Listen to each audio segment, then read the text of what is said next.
support this decision. Do you actually support what Biden has done? Do you support Absolutely, 100%. Wow.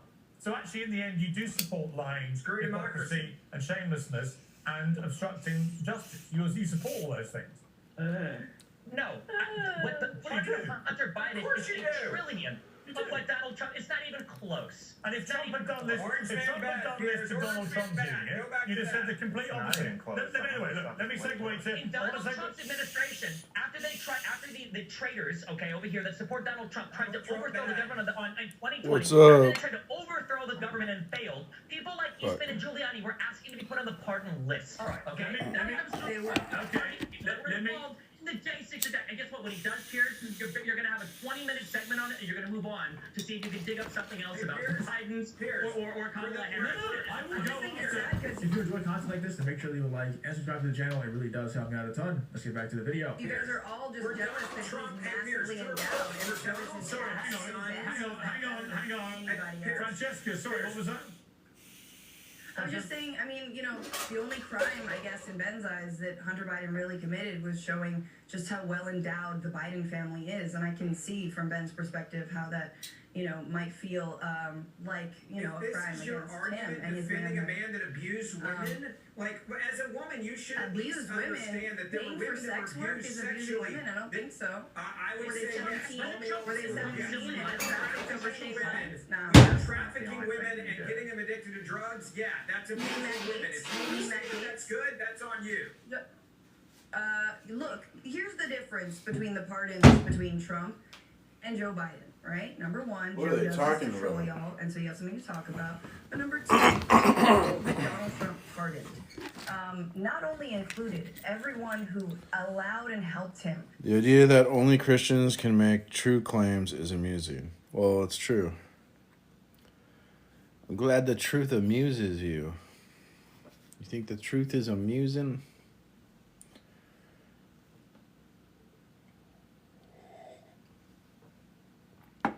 Yes, you need God to like ground metaphysics, and you need metaphysics to make truth claims. So how are you going to make truth claims without God? The Bible has no resemblance to science, so denying the subjectivity of the Bible is irrelevant. No resemblance to science? Well, yeah, the Bible is not like science, but the claims of the Bible are necessary to make science possible, so science is a theistic concept. Welcome, Grain. Yeah. What's going on? I just woke up. How are you? I'm doing well. I just got kicked off of a Democrat live, but you know how those are. I'm not really political, so I don't really do. Yeah. Well, I do politics sometimes. I dabble. So, what would you like to say? So, what's the debate over? Christians are wrong because they don't have evidence to back it up. I'm a Christian. Oh, okay. I was just wondering where this was going. Oh, I'm trying to humiliate atheists. Oh, emulate. Fuck, dude. Emulate atheists. I got you. Okay, sweet. Humiliate. Yeah, dude. I'm sorry, dude. I'm fucked up, to be honest with you. What, is that why you got banned off your last live? No, I didn't get banned. I got kicked. Whatever. Yeah, I'm fucked up, dude. Some could say I'm a Catholic right now, but no, I'm just joking. But I think, and that brings me to a topic, the whole the branches, you know, the Protestants and then the Catholics, you know, and oh my gosh, dude. But I will say this on behalf of some people that don't believe in a certain way. You know, I've always grew up Baptist. I've been Baptist almost my entire life, so Protestant. But I will say this: the Book of Mormon is a bunch of garbage. To be honest with you, Mormons are kind of garbage. They believe not only just the New Testament and Old Testament, which, I have respect for those books, considering I'm a Baptist, but the Book of Mormon is just idiocy, to be honest with you. The guy's like, yeah, I read reverse hieroglyphics and now I'm a Mormon. Oopsie daisy. But anyway, yeah. I think it's kind of funny. But, yeah, I think a lot of people forget that the New Testament is just writing over most of the Old Testament, right? And I've been looking at things I've been trying to look up topics that people bring up, so the natural disasters and such. So when people were, I watched this guy go over how he thought the people from Noah's day who they were not believing in Noah when he said there was an ark, there was going to be a flood. I was watching this guy debate how he thought that Jesus went, when he went to hell and he started preaching to people, that some of the people that were flooded, he believes that some of them went to heaven when Jesus passed away on the cross, went to hell, and then in the scripture it also says that he started preaching to the people in hell. So he was debating that, and I believe, anything's possible with Jesus. So, but that's where faith comes in. We can argue how there's, evidence of Noah's Ark. We can argue about how there's evidence of, how there's evidence of when they parted the Red Sea. There's evidence of wagons with Egyptian writing on it being in the Red Sea, but it all comes really down to faith, and that's the thing. You can debate, science, I guess, but it really just comes down to faith. People thought at one time one guy who would bang everything was the head of Olympus. People believed that at one time. That's just the it's the thing, But they didn't have evidence for that. They didn't have evidence that Zeus was this guy. They didn't have evidence other than the Greeks just saying, "Hey, we said so believe it." We have evidence that Jesus Christ was on the earth. We have evidence that there was a man named Jesus Christ. Yeah, I get it. Most of America has ruined the image, and really it comes down to the church and the people and the representatives of the church. And that's why I think it's really messed up the religion. And I always tell people this: I'm a Jesus guy, not a religion guy. I've never been to church. I don't believe in going to church. I believe in going to the Bible, but it's just one of those things, Are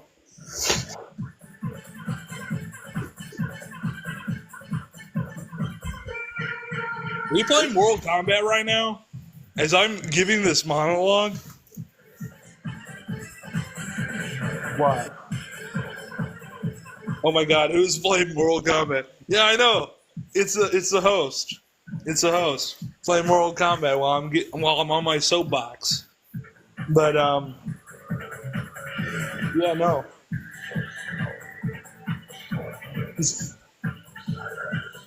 But yeah, for that I will say, yeah, I think Jesus is a real person. There's a lot of people that have mentioned Jesus Christ, including, the Muslims have a better respect than the Jewish people and the Jewish faith about Jesus. They said he was a really good prophet, while Judaism, they believe that he was just a guy who went on a wild tangent or something. I don't know. There are so there's Orthodox Jews, and then there's the Masonic Jews. There's podcaster who's a Masonic Jew who I really like, and that's the thing. The Pharisees, they were all Jewish, and they all believed in Judaism and traditional Judaism.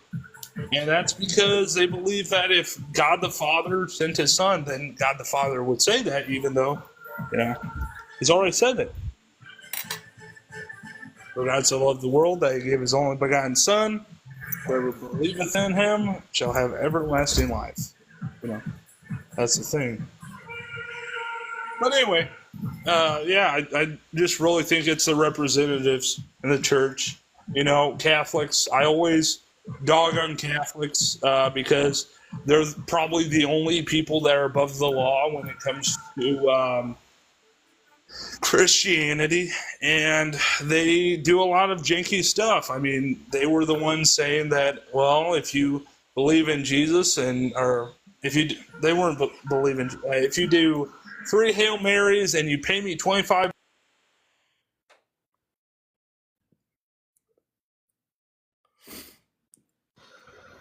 Welcome, Red Ace.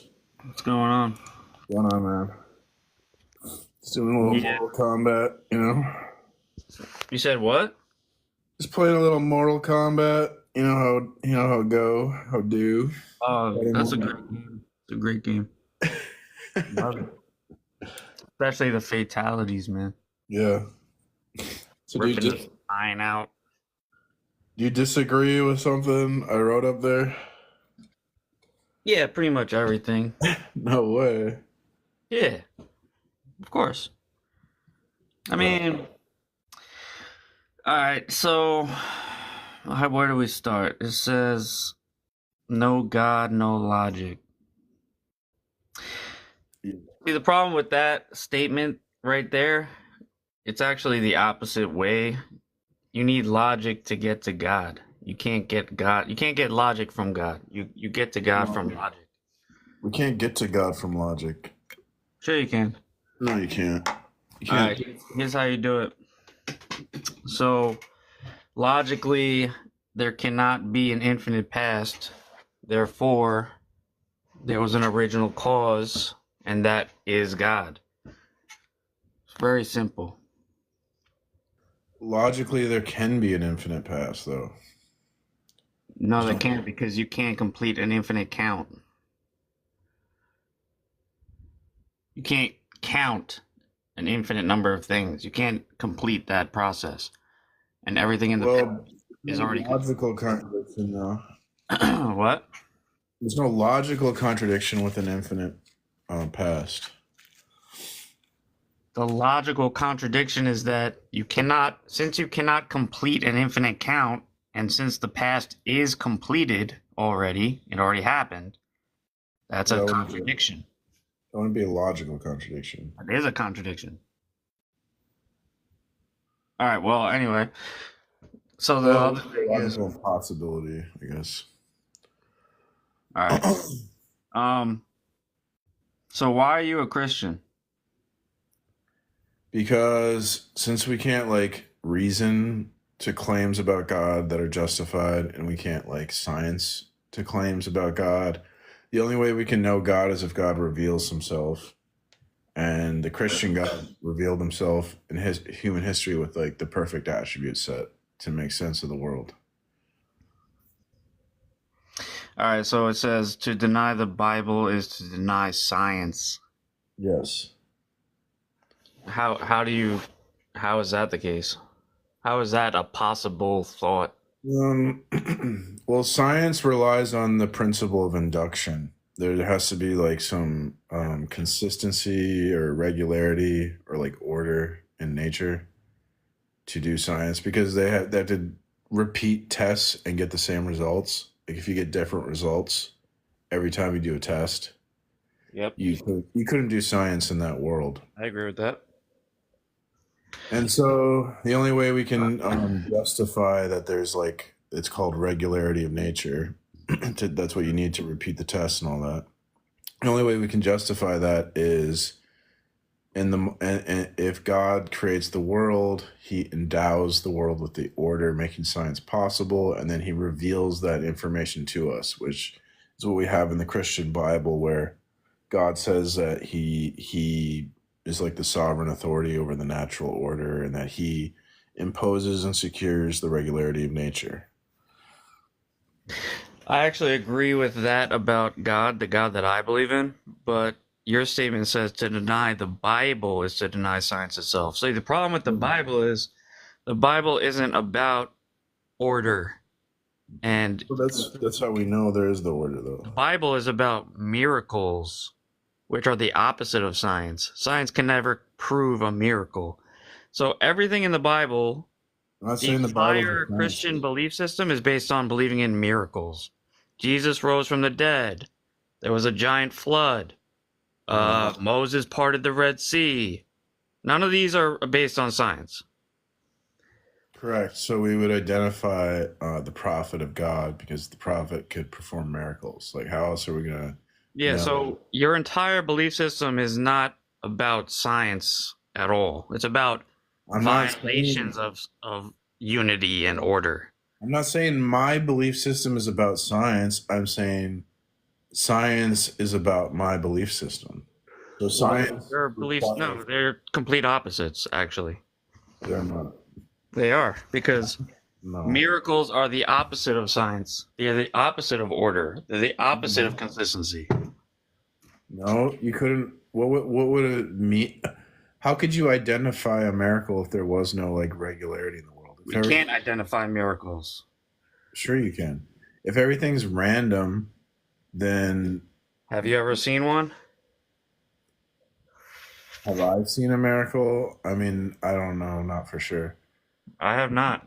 Not one It's that I hard, would. it's hard to tell because empiricism is very inadequate at proving things due to problems like the underdetermination of data. So they don't tell Why you. is it like They don't tell you about the underdetermination. God stopped doing miracles a couple thousand years ago? Why'd that happen? Who said he did? Because I haven't seen any. Because you haven't seen any, but you wouldn't be able to make any claims about God because you can only know God. If you're going to make any claim about God, that's just going to be bullshit because you have no way to verify that. We could only know about God what God chooses to tell us. We're in the age where everybody has a video camera now, and nobody's seeing any miracles happening. Yeah, but that's based on what? Like, because you have to interpret whether something's a miracle or not, right? No, have you seen a video that you thought was like, oh, look at that, a real miracle? Yeah, if someone like, if I pray for someone who has cancer and they get healed, how would you determine that like God or that You prayed for someone and they actually healed from cancer? What if someone healed from cancer and you didn't? how could you tell the difference between the doctor healing the person and God? It's a very low grade miracle compared to what the Bible talks. Yeah, I'm looking for like it's hard to talk to you because you're like, I don't know, do you have like trouble focusing or something? Like, I have trouble focusing. No, I think I'm just making too much sense for you. You're making too much sense for me. When you got the Bible in your brain, it kind of screws up logic. Okay, so if there's no order in the world, what would a miracle even mean? Doesn't the fact that miracles exist also necessitate that there is order? So the miracle stands out among the order. Well, he would be an example. Why are you ignoring me? An example of a miracle would be. You just ignored me. Sun. Why are you ignoring me? I'm answering your question. An example of a miracle would be if the sun all of a sudden started moving around just randomly, right? That would be a miracle. Because that would clearly violate physics. That happened. If the sun moved around randomly? Yeah. When did that happen? At Fatima in like 1900. Yeah, that didn't actually happen, bro. Well, Fatima didn't happen. How do you know that? Because I know it didn't happen because I don't believe in that. Like, Because you don't. So what you believe makes something true. Because are you like the arbiter of truth? pretty much, yeah. Oh, okay. Well, I'm looking to talk to rational people, not emotional people. Okay. So I'm gonna move on to someone else who wants to be reasonable. I'll enjoy Mortal Kombat, bro. Okay, thanks, man. You have a good day. He thinks he makes things true with his mind and his opinions. Welcome, Dave Long. What's up? What's up? Just talking to emotional, non-believing Christians and non-Christians. So, what was that? Just talking to someone in the chat. Yeah. You have to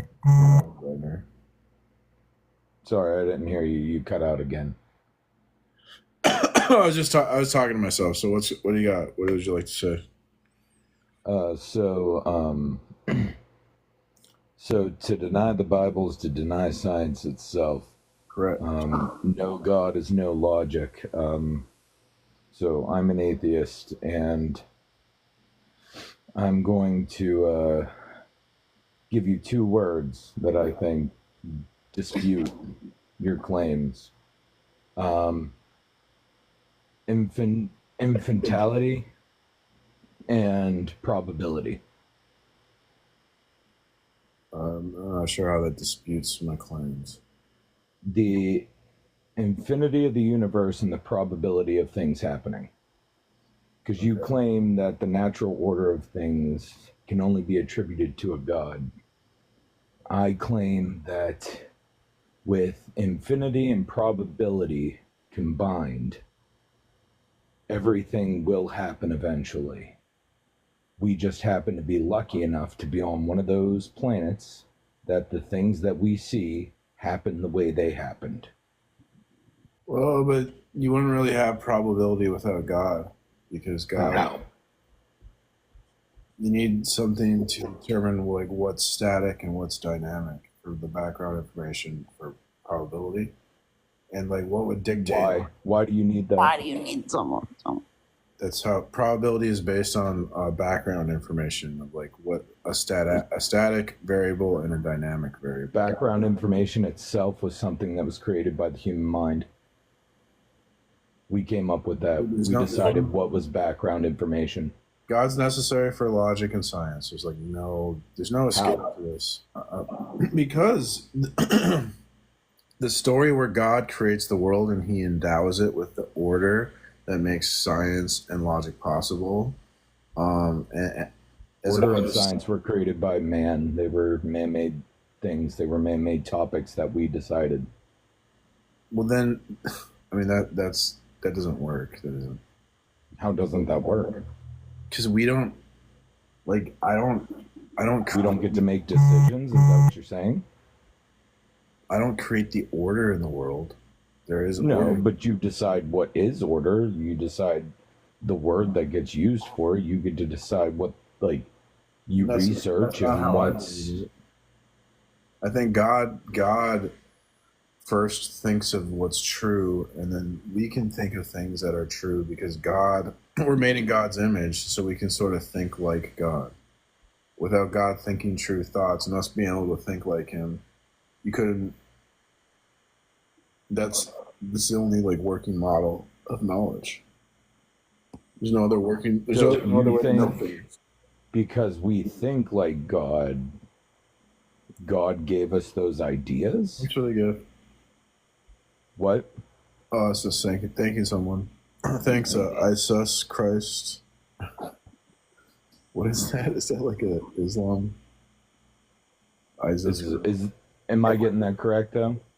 Oh, what's that? Because we think like God, therefore he gave us the ideas.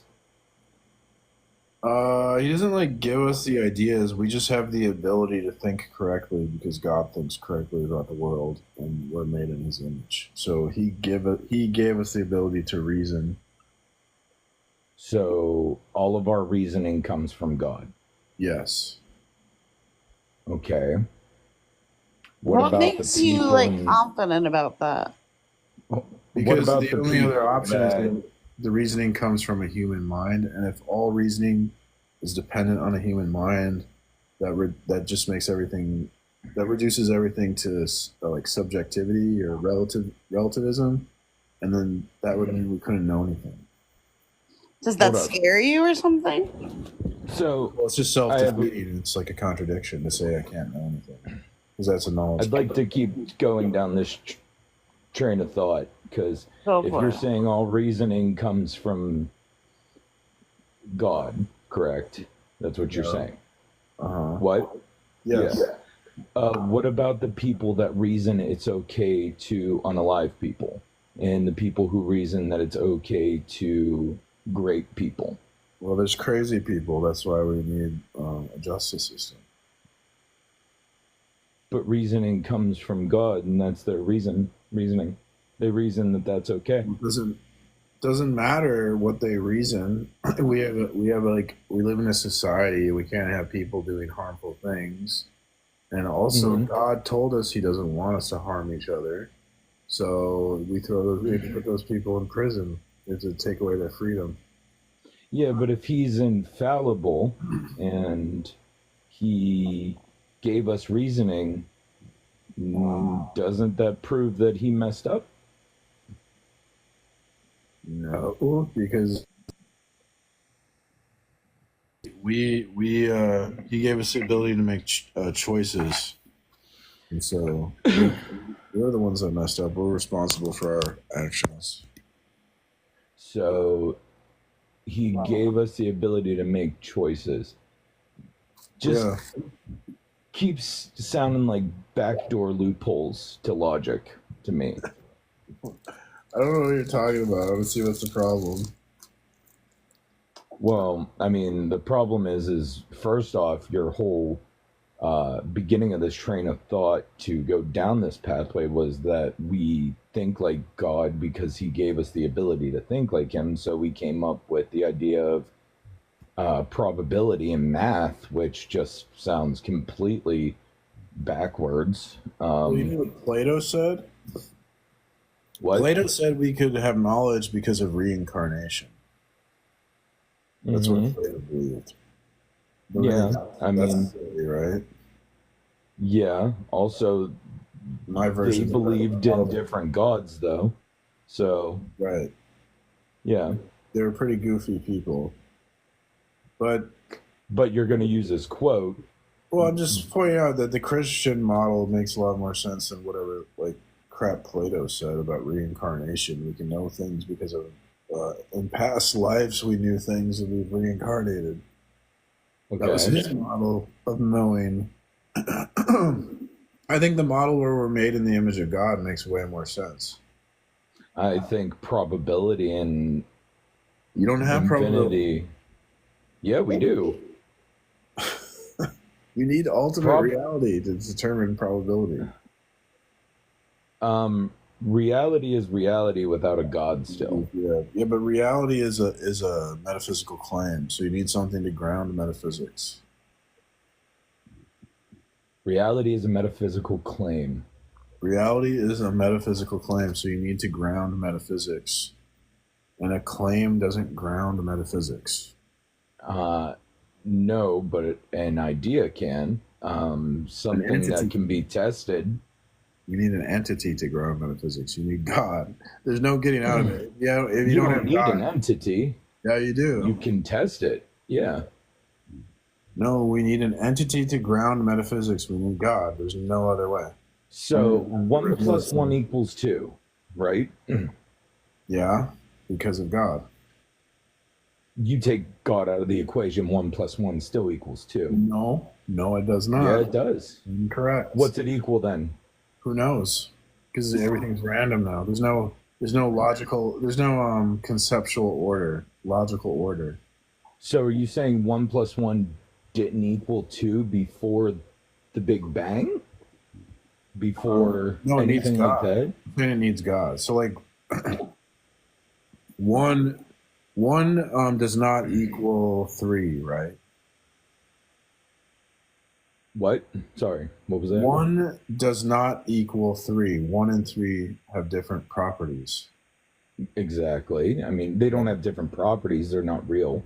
They're ideas. Well, if they don't have they have to have different properties, or else how would you know they don't equal each other? Properties how? Properties in what respect? Attributes and features. You don't know what a property is? I'm not playing Monopoly.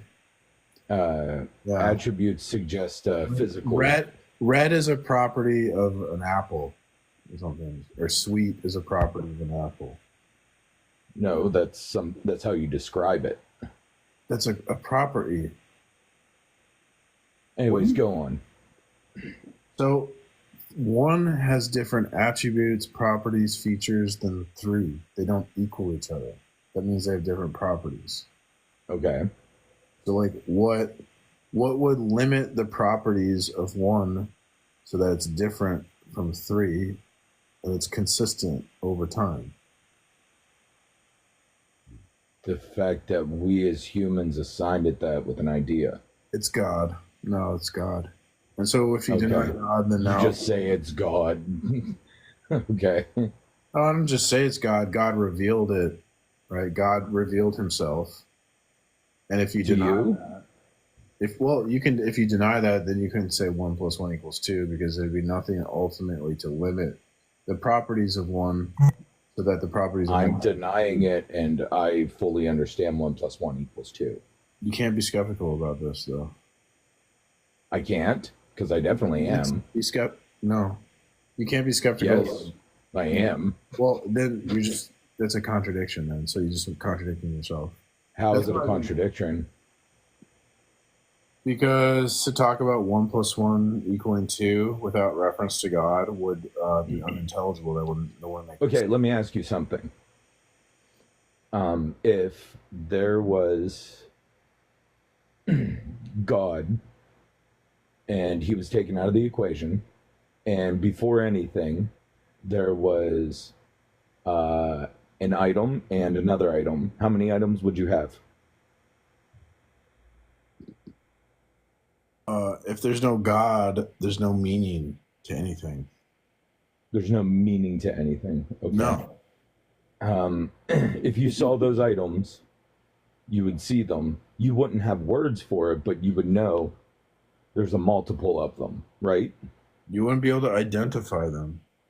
No? Okay. No. You couldn't identify anything. Everything would be random. It would be chaos.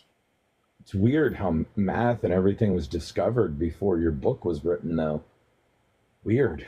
Yeah, but God existed. Really weird. God existed at the beginning with Adam and Eve. I mean, yes, he was written on your heart. We've always been in God's world. Have we? No. Yes. I don't feel like that happened until the book came along. Well, that's just your feelings. So that's what denying Christianity is always just about feelings. It's not about being rational. Looking at reality, I believe. You're just ignoring the evidence. That's all there is no evidence. That's the problem. Well, the problem for you is I just presented evidence and argument, and you're just ignoring it. And so you didn't now, present any evidence. You just kept saying God. You just said God's the reason. God's the reason. It's what I've heard since I was a child in church. God's the reason. Not any actual real scientific testing or data or anything along those lines. See, that's the problem with Christianity. You guys rely on a book that was written thousands of years ago. Science changes, evolves, does empirical reviews, and continues to fix its stance on things over time. You guys never do. You never can. You just keep saying God did it.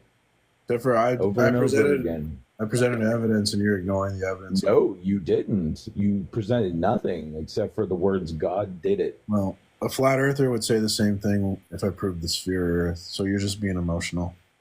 You're the flat earther. Are you a flat earther? No, do you know? Have you ever seen a flat Earth debate when they present evidence that the Earth is a sphere, and then the flat earther goes, "That's not evidence."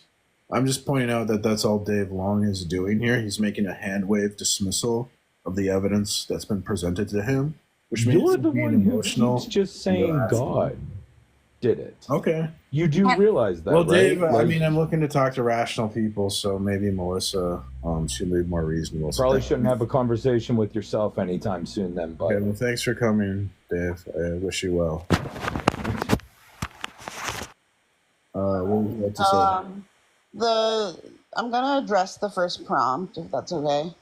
Can you hear me? Yeah, I can hear you. Okay. Only Christians can make truth claims. So I'm Jewish. So does that automatically put me in a default? I cannot make truth claims. Yeah, you wouldn't like be able to debate from that worldview because that worldview doesn't answer the transcendental challenge. What if I don't hold what world like? There's not one worldview that all Jewish people have. Okay, but it's whatever it is non-Christian. Like only Christians can argue because only the Christian God can ground argumentation or ground the ability to argue. So was this other person Christian? That I was just talking to? Yeah. No. Oh, okay. So what I'm making like an argument. It's kind of like deep. It's like really philosophical. It's about how everyone has like background beliefs that they operate out of, and so whenever we talk about like truth claims, we're talking about truth with reference to the Christian God or without reference to the Christian God. And the argument will show that like the Christian God is uniquely can I guess the background information, the Christian God can uniquely provide truth claims because certain things have to be true in order to make a truth claim, and the Christian God is just going to be like one of those things. It's like a necessary truth. Without it, you couldn't say anything is true. Okay, can I ask you how you know that a Christian God, whatever that really means, is that referring to Jesus in your eyes? Is that... Yeah. Okay. Jesus, the Father, the Holy Spirit. Okay, and like, how do you know without using the Bible that is factually accurate? So if we just look at the world, everything in creation would exemplify ultimate intention and ultimate design. So You think so? Yeah, everything in the world, the universe reveals the Christian God, and it can only do so if it is the Christian God who revealed himself. I mean, I think the world is beautiful, don't get me wrong, but I do think it has changed over time and it has become very different over a very long period of time. And what the world looks like is more evidence of the fact that it has taken much longer than what creationists think to get this way than they say. Yeah, but if science is really not that good at discovering the truth. So Oh yeah, we're not going to agree on that because I'm a scientist. So. Well, then, do you know about the criticisms of science? Yes, I know about the criticisms of science, and I know that like we have theories for a reason, and we don't. What? You know about the underdetermination of data? Have you heard of that? Yes, but that doesn't apply to like the entirety of evolution. Yeah, but the problem is like we get data from the scientific method, but the scientific method doesn't tell us how to interpret the data. That's the underdetermination of data. So then how do you know which like model of reality fits the data? Well, that's why there are people that believe in both God and science. But you can have science can't like science, like there's a lot of prejudicial conjecture or like opinion in science because the scientist has to interpret what the data means. And then there's like so often they come up with ad hoc rescue hypothesis to explain away any anomaly or evidence that goes against, or sometimes they just ignore evidence. So, I mean, science is like, I mean, just like full of holes. Have you seen, like, for example, molecular evidence of evolution? That's something that I really don't think has much room for error. I don't really know much about science and evolution.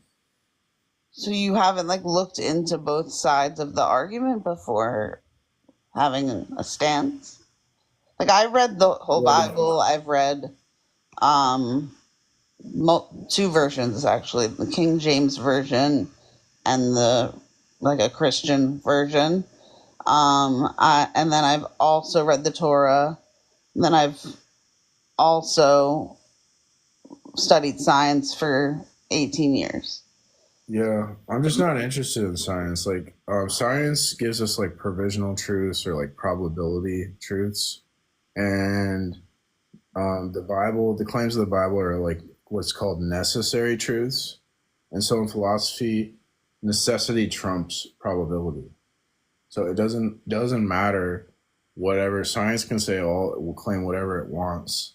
The fact of the matter is, like, for all we know, 100 years from now, science could discover something that just verifies everything the Bible says. Like, science is always allegedly open to change and stuff, but the truths of the Bible are necessary truths. Like, they can't be any other way. So the science can never debunk anything in the Bible. It'd be like debunking itself. So you don't believe that, like, sharing DNA with other species in a way that can be calculated in a molecular diagram shows anything? I mean, because I'm a Christian, I'm going to interpret and evaluate evidence differently. So I'm just going to probably interpret that as like God purposing and designing it to be that way. But if God purposed it and designed it to be that way, then it would prove that the world is older than you say. Well, the Bible doesn't explicitly say how old the earth is. I mean, I don't know. I would have to look at what you're talking about. Like, maybe there's an error. You know, like there's so many holes in science. Like, where they make all these assumptions. Like, are you assuming like deep time? For one. Deep time? Yeah, like when you calculate that, this data means that the Earth or that this took X amount of years, like is that basing on the assumption that the Earth is like 4.5 billion years old? It's based on an approximation of that. Right. Well, that would be like a circular reasoning then. If you're just not what circular reasoning is.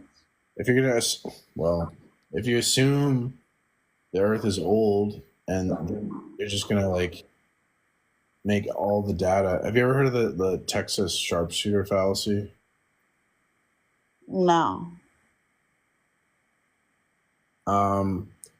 It's like you shoot at the barn, and then whenever your bullet hits, you draw a bullseye around wherever you shoot. So it's just like you're fitting the data into your narrative that the Earth is old. That's probably what's happening. I don't know. I'm guessing because I don't look at the. No, that's not really how it works at all.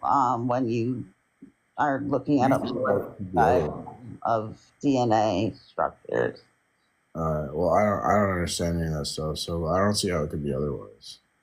Okay, yeah, I guess it's weird. Like, I don't know if I feel like arguing with someone who doesn't actually know about what they're arguing about. Yeah, I don't really want to argue about like scientific studies and stuff because that's like all that stuff's kind of like irrelevant to my argument, anyways. Because like to do science, you have to solve the problem of induction, and only Christian revelation can solve the problem of induction. I think you're a little like I mean, I don't want to be mean. This comes off very like delusional and being brainwashed. Really? Yeah. Well, Bertrand Russell said science would be impossible if we don't solve David Hume's problem of induction, and he said that he didn't think that you could like logically solve it or empirically solve it. So Okay, but you're jumping around like different scientific points that, and you're not applying them correctly. what am I not? Okay, well, how about induction? Can we focus on that? What am I getting wrong about that? Are you saying Bertrand Russell was wrong? So you're talking about when you induce like an answer from information, right? Problem induction has to do with that we project into the future that the future will resemble the past, but we don't have any basis to think the future will resemble the past because we never like observe the future. It's not logically necessary the future resembles the past. Well, science doesn't really say that, but you Yes, it does. The trajectory of what has happened to look at the future to see the probability of what's going to happen. You try to repeat an experiment over and over again, right? Mm-hmm. Same results. If you don't get the same results, there's like a problem, or so your experiment doesn't show what you want. Mm-hmm. Yeah, so that's because like it's based off that's inductive reasoning that the future resembles the past. If the future doesn't resemble the past, you couldn't get repeatable results. And we could only know the future resembles the past if God designs it that way and then reveals that knowledge to us. So if you deny knowledge that comes from God, you would be in a world where science would be impossible because you'd have no way to know if induction was true, yet we would have to rely on induction to do science or to do anything. Okay. That's not necessarily true, but it is true. I think that it would be beneficial if you looked at a specific type of book on evolution, and that type of book is looking at how. But like, what? I'm never gonna believe in evolution. You don't.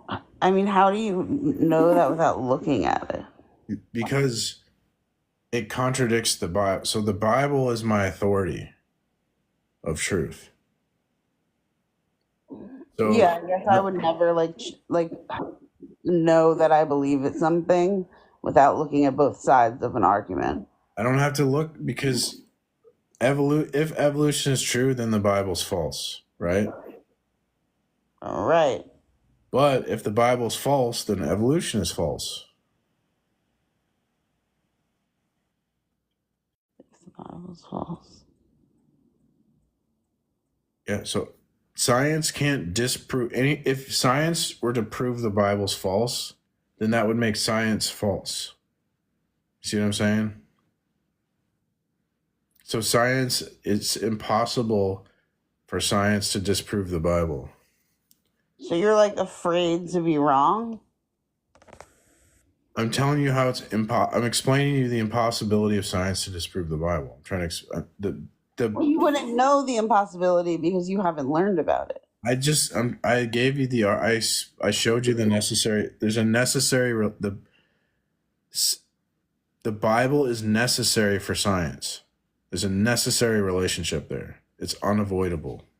You can't say otherwise. You can't rationally deny that. There's no way. You didn't know this? This would blow your mind? It blows my mind that people like hold such confidence. I gave you the argument. Like a fictional man-made book that's ironically created by man, which was created by evolution. Your life is like you're a character in Harry Potter because you deny God. And you're No, the Harry Potter thing is like you're like playing that Quidditch game pretty much. Like you're like, because like it's not real. Like the stuff you're saying. Only Christians are realists. If you deny Christianity, your life is a fantasy. You couldn't say anything's real. You're like in the Matrix. You're like a character in Harry Potter. You see how like it's possible that believing that there's a person in another realm, like, or whatever you think, in the flesh or God, and like not having any proof of it, but just thinking that. I just proved it. That can't be a fantasy to you? That can't be fiction? The book can't be fiction? The Bible, it's impossible to rationally deny the Bible. If you deny the Bible, then your whole life is a fiction. Everything you say is a fiction. Nothing is real. Only Christians are realists, and there's no way out of it. It's like in the Matrix. I'm offering you, like, you can take the blue pill, and you go to sleep, and you'll wake up in your atheist fantasy or your Jewish fantasy, or you can take the red pill. Accept the claims of the Bible, and then I can show you how deep the rabbit hole goes. After reading the Bible, I have only come to realize that it is even more fantastical than I believed in the first place. Oh my gosh, you believe in evolution? Dude, evolution is fantastical. What is the probability of evolution being real? Like a million bajillion? Do you know what probability can go up to? I don't know. Eugene Koonin, he said that like it's virtually impossible for evolution to be true. So if you can believe in evolution, you can believe in the claims of the Bible. So I'm not buying what you're selling me. Yeah, I think you're a lost cause here. I'm the lost cause. Okay. Says the person who can't make truth claims. Yeah, I guess I'm not going to make a claim that you understand. So I'm just, yeah, I think I'm done with my efforts for the morning. I'm gonna actually go do some science. Okay, well, you did a good effort. Thanks for coming. Wish you well. Thanks.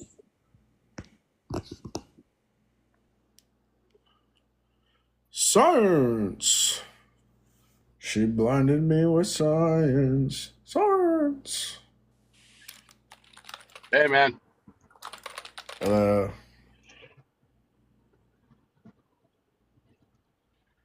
So what you got? No, I was just hoping I could have got on. I would like to have spoken with her. What you were telling her was true. She kept making the appeal to authority in her argument, which is a fallacy. And like you said, if you believe in science, you need three things for science, which all presuppose God's existence: objective truth, laws of logic, and the principles of induction. And if you believe in evolution, then you lose out on the principles of induction, because you can make the same test over and over, but you can't justify the truth of those claims. Yeah, the problem with the evolution thing is that like death and suffering would have had to enter the world before the fall of man. And so that's going to kind of like undermine all of Christianity and Jesus' sacrifice. So how am I going to believe that as a Christian? That's true. But it also, if she wants to appeal to evolution, then she can't rely on the sun rising in the east tomorrow. there's a possibility then under the model of evolution that the sun could reverse its course and rise in the west tomorrow. Well, anything is possible in their model because there's nothing that like orders anything. Everything's just like random, and they just, I don't know, they just ignore all these issues and pretend like, I don't know. They basically just assume they're in the Christian world. Basically, it's what they're doing, and they just assume they they're are in the Christian world while denying Christianity. They're in the Christian world while denying Christianity.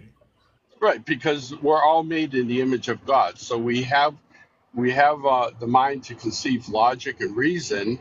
We all appeal to morality, but yet they can't justify it. If she claims she's an evolved creature, then she's acting on impulses on the brain, only knowing what she can see and experience. So then she can't make any logical appeal claims because, there's nothing to justify it in what is true or not. Yeah, everything would be determined, so she couldn't evaluate between false and true. She would just be determined to believe whatever she believes by like chemicals and physical processes. Correct. Yeah. Yeah, that's all. I wanted to talk to her, but I'm just a truck driver. Yeah, I usually do the one-on-one thing because like if I get like a bunch of people up here, it gets kind of nuts, and then I have to like moderate. I don't like. Yeah. If people could behave themselves, I wouldn't mind it so much. But it's like people can barely control themselves on a one-on-one situation. So yeah, it like it says in Romans, right? That they know God exists. They're just suppressing it. Well, she behaved well the woman, although I disagreed with her strongly. She did behave well, so I give her credit for that. So. Well, she was being a bit sarcastic, though. Like, you're not a scientist, She was, She was letting me speak. She wasn't interrupting me, and she was listening to me. Although she was kind of ignoring what I was presenting, but she at least let me talk. So I'll give her kudos for that. All right, man, I'm going to drop off. I'm going to let you go ahead and bring someone else up then. Sounds good, man. All right, bro. Have a good one.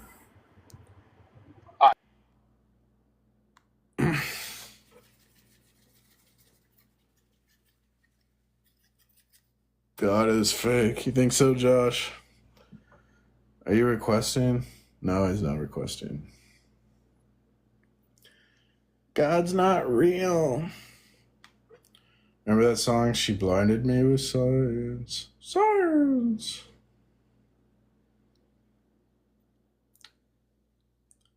I kind of don't like science, maybe you guys can tell. It's just because like everyone just bows down and worships science like it's the gospel truth and like it's this benevolent force for good in the world, and they're completely blind and ignorant to the negatives. What is the science in the Bible? There's no science in the Bible. Welcome, Connor. Hola, I have returned. You have. The Bible is necessary for science is foundational. Oh, yeah, sorry, welcome. What would you like to say? I mean, I've just been watching your live. I mean, we can go, like, what topic do you want to tackle? I don't care. Okay, because you brought up a point that since science is unjustifiable because there's so many different ways to interpret the data that's represented, it could be taken the wrong way or the right way, correct? Not that it's unjust. I was just saying this is a problem where the method gives you data, but the scientific method doesn't tell you like how to interpret the data, or it can't tell you that like you ought to believe the data is true or something.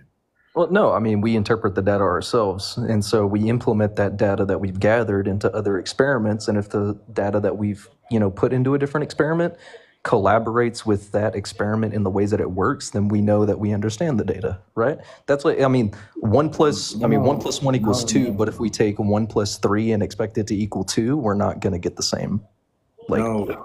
Because thing, right? the data can fit like what's called like a paradigm, or so a paradox. the data can be correctly interpreted in multiple ways, or like correctly in quotation marks. Like there's no way to determine the correct interpretation.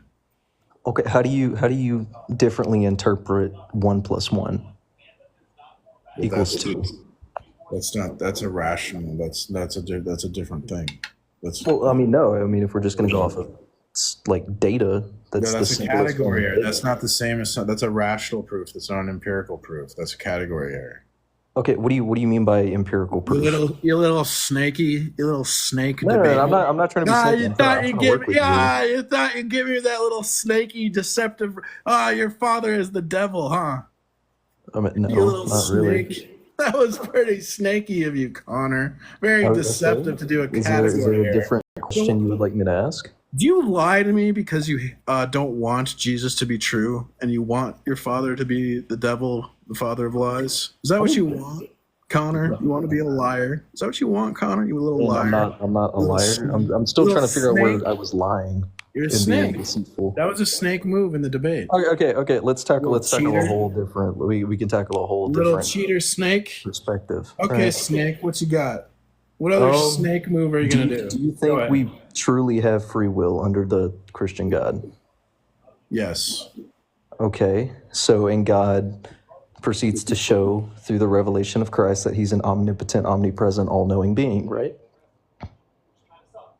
Right. Right? Okay, so we're on the same page here. So if he creates a being that he knows, because he's omnipotent, that will never turn to him, and then he creates it, whose fault is it for not turning to him? The thing he created. Okay, so do we have the power to overturn his omnipotence by choosing him even though he knows we'll never choose to him when he creates us?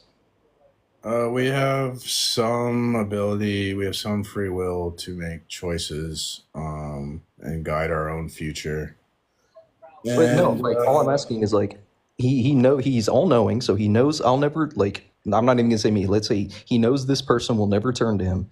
Does that person have the power to do something that God doesn't know and turn around and choose him? Well, it just doesn't follow because God knows your decision that God causes your decision, right? So there's a difference. Do you understand there's a difference between knowing something and causing something? Yeah, I know that. But okay. What I'm asking is that what's confused?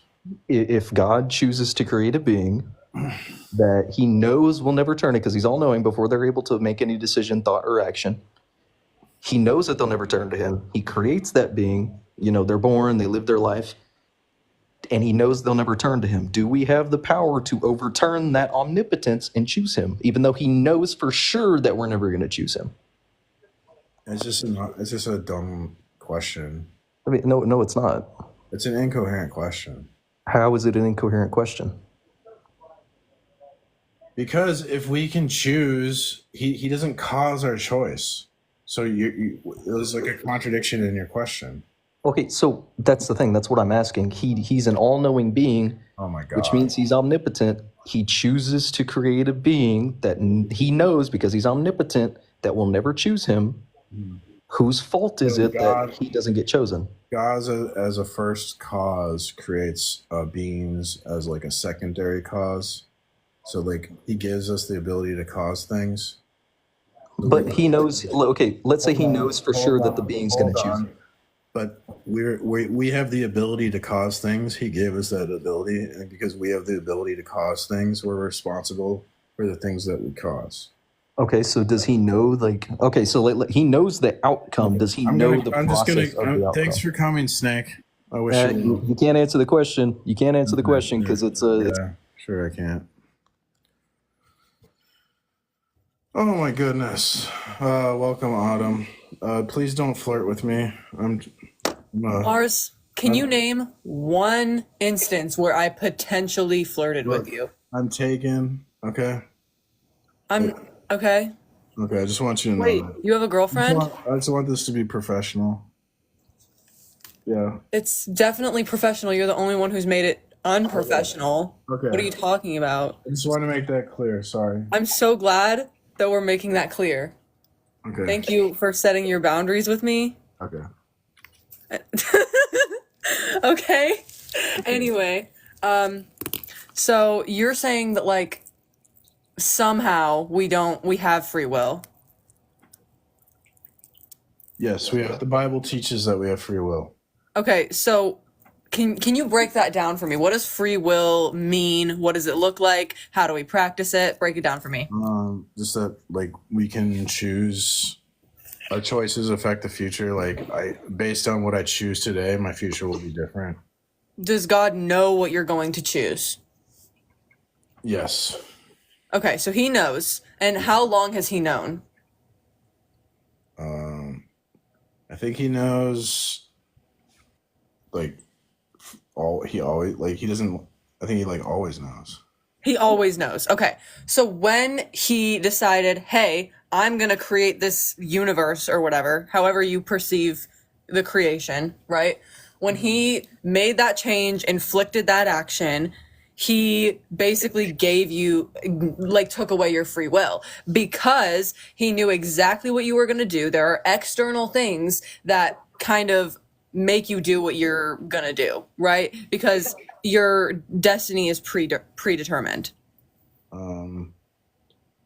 Because would you agree that in that sense, our destiny is predetermined? No. Why? Because we just don't believe in like destiny and fate. So you just don't believe it, therefore it can't be true? Argue against it. Well, it's just that's what the Bible teaches. Oh, that's what the Bible says? Spill the tea. Tell me how this makes sense. Tell me how this logically makes sense, please. So, like, would you agree that all humans lie at least like one time in their life? Yes. Okay. So if parents have a child, they know the child's going to lie. Are the parents responsible for the child lying?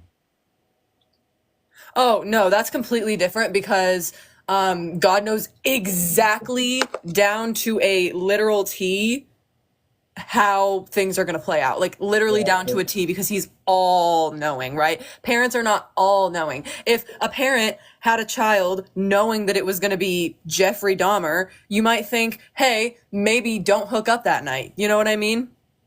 No, well, you're just making a mistake in modal logic. It's just... Wait, what? Wait, what? Which one? Tell me. That's Phi's modal logic, right? Like, so... No.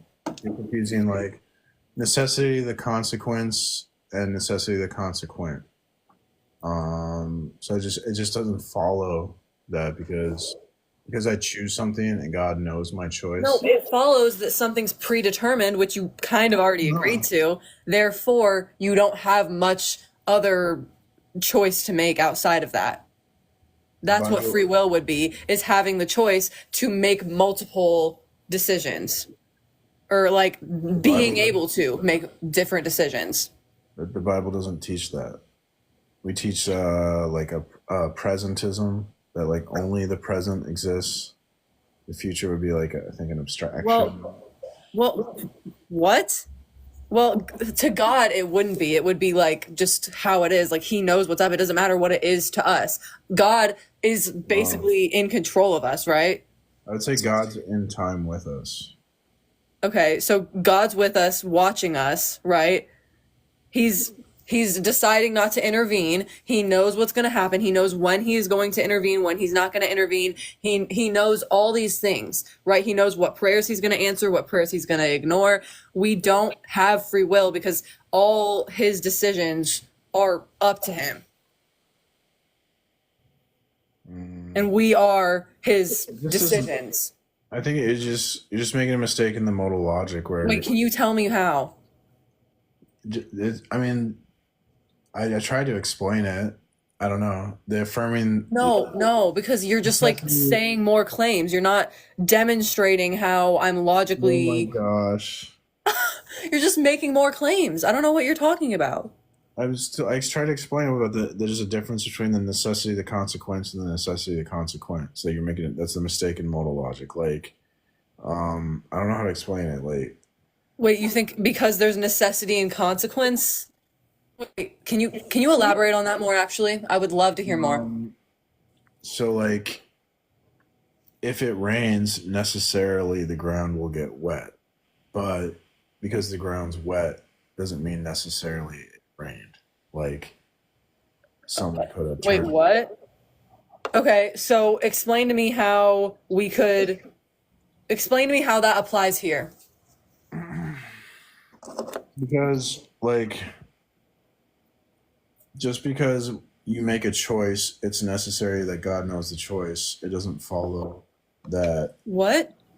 God causes the choice. What does God not cause? Your choice. You have the ability. God caused everything to exist, right? Yeah, he's a first Everything, cause. including our choices. But then he created second causes so we can cause things. Wait, where does it say that in the Bible? And also, what is the second It cause? says that when it talks about God gave Adam sovereignty over the earth. That means man has a certain autonomy granted to him by God. I don't think that means autonomy. I think that means he was just telling them, hey, at this point, I am going to allow you to be the watchers of this land. That's quite literally what the verse you're talking about means. He's giving man authority. If we have authority, that means we can cause things. No, that doesn't follow. Yeah. If, let's say... Yeah, can I explain how it doesn't follow? So, like, the reason is you can be like it's different for like an omnipotent creator, right? One that can like control everything that quite literally happens, like has the ability to, because he created everything that would happen. Are you saying that God can't create us as secondary causes? Oh, I didn't say that, but what I said is that like that doesn't show that we have free will. That just shows that we have some level of authority over other animals, which doesn't necessarily mean that we have free will. It just means we have some level of authority. Just like if I were like a low level government employee, I would still have some level of authority, right? But I wouldn't be like the top guy in charge. You know what I mean? If you don't have free will, nothing in the Bible would make sense. Honestly, yeah. Said it perfectly. Yeah, but so the Bible doesn't teach that like there's destiny and fate and everything's determined. The Bible doesn't teach that. I don't know. You just want to keep attacking a straw man or what? Wait, can you repeat that? The Bible teaches free will. If you're gonna disagree with that, I mean, you're just attacking a straw man. No, I'm not attacking a straw man. I'm testing. Straw man. I'm trying to explain why I don't think it makes sense that God supposedly gave us free will. So that's all I'm saying. Yeah, but it's bullshit. How would you know anything about God unless God revealed it? You can't make claims about God unless he reveals it. And he reveals that we have free will. What if God revealed to me that unaliving people is okay? What if? So what? What if he did? Wait, would it then be okay to unalive people? Or like murder people? Yeah. Oh my god. That's nuts. What if two people, listen, Marzipu, listen. What if two people have had different revelations with God that are contradicting? How do you know which one is right? Let's say one person says, hey, God said murder is okay. God said murder is not okay. Which one do you know is true? Scripture will tell us. So are you pro-choice? Am I pro-choice? Yeah. Okay, so why is it okay for a single mother to like unalive a baby, but it's bad for God to unalive a baby? Yeah, so I don't take the fetus to be a baby. It's not the same thing at all. And even your God agrees in the Bible. What are you talking about? Multiple verses indicate that fetal life is not as important as like human born life. It doesn't matter. I don't care how you define it. It doesn't matter. Someone's scared. And also the Christian church wasn't even against abortion until they had a racist motivation for like not supporting abortion. Why can single mother decide who lives and unalives and God can't? Yeah, because like she would have to like in turn raise that child, like potentially put herself in poverty. Like it's at a severe detriment to her. God, it wouldn't be at a severe detriment to him. So you think it's okay? The mother can choose who lives and dies, but God Who exists and who doesn't exist. But the creator of the universe can't decide who lives. It's not the same thing as like stabbing somebody. What are you talking about? Okay, it just seems kind of hypocritical on him. You're kind of hypocritical, like in general. Okay. But anyway, you're just like, it just seems like you're not really engaging with like my free will stuff. So I mean, I don't know. But anyway. Okay. Anyway, right. Marzipu, I'm so glad that you haven't flirted with me since I've been on here. I really appreciate it. Very professional. Yeah, very professional. I do appreciate it actually. Because it was getting to the point where I was getting really frustrated. So I do appreciate you listening and respecting my consent because you're such a good Christian boy. Thank you. Okay, bye-bye. Have a good day.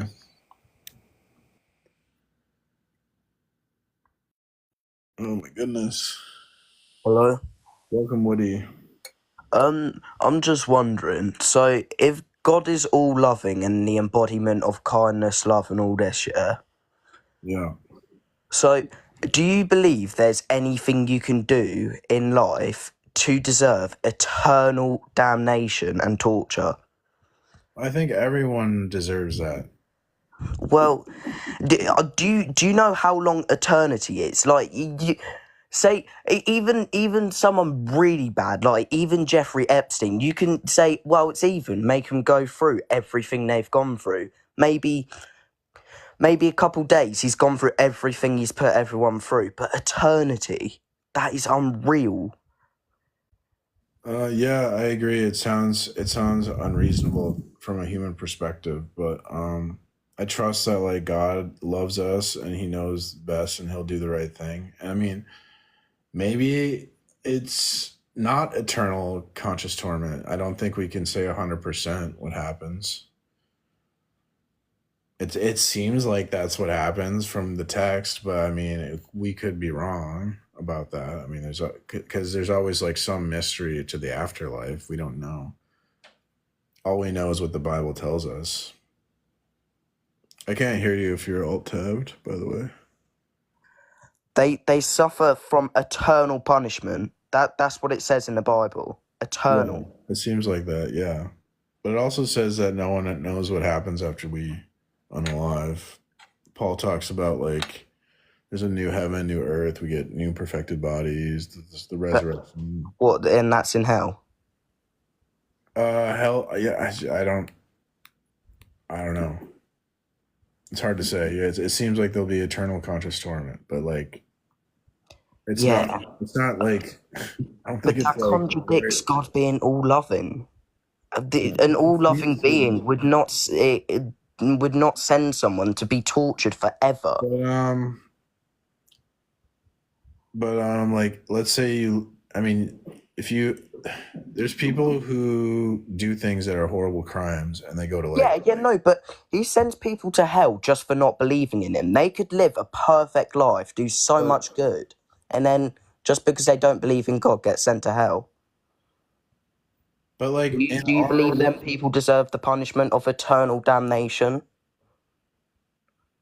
It's not up to me, it's up to God. Like in our world though, like you could have a relative and you love them and they do like a horrible crime and you think they deserve to be in prison tortured for the rest of their life, but it's not like you don't love them, right? It's that it's because you love them, like you want them to go to prison because they're like a danger to the other people and they could. But when you're in prison, you're not getting tortured.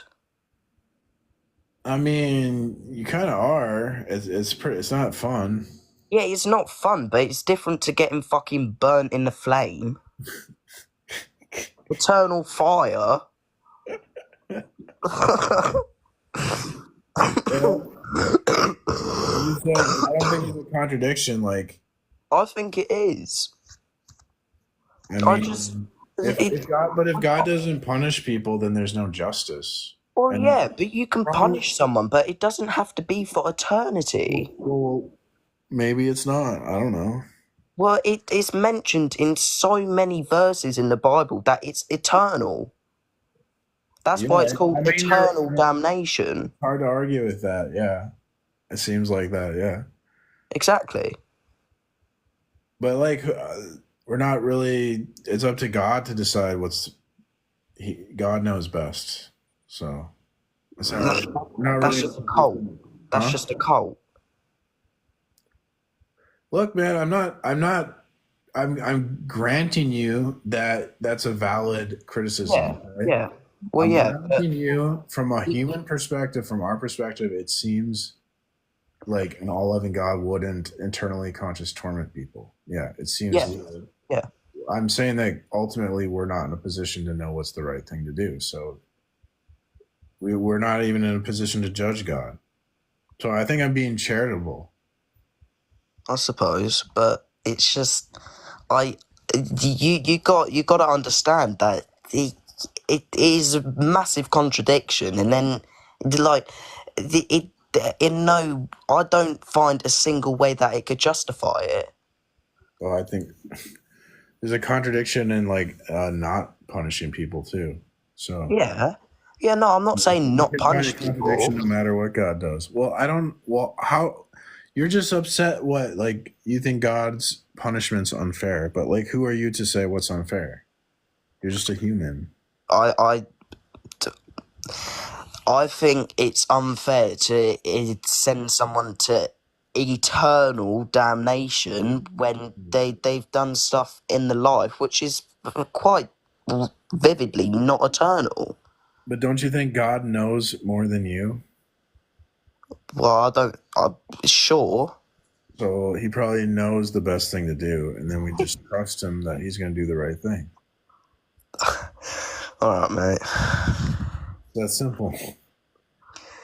You never created the universe. No, but that can't be your argument for everything. Well, dude, you didn't create the universe. Who are you to say what's the right thing to do? You don't know how to create a universe. All right. Well, so if God's all loving all this, then how in the real life some innocent people just done nothing? Like even kids can get sex trafficked, raped, all of this. Whoa. We can't say those words.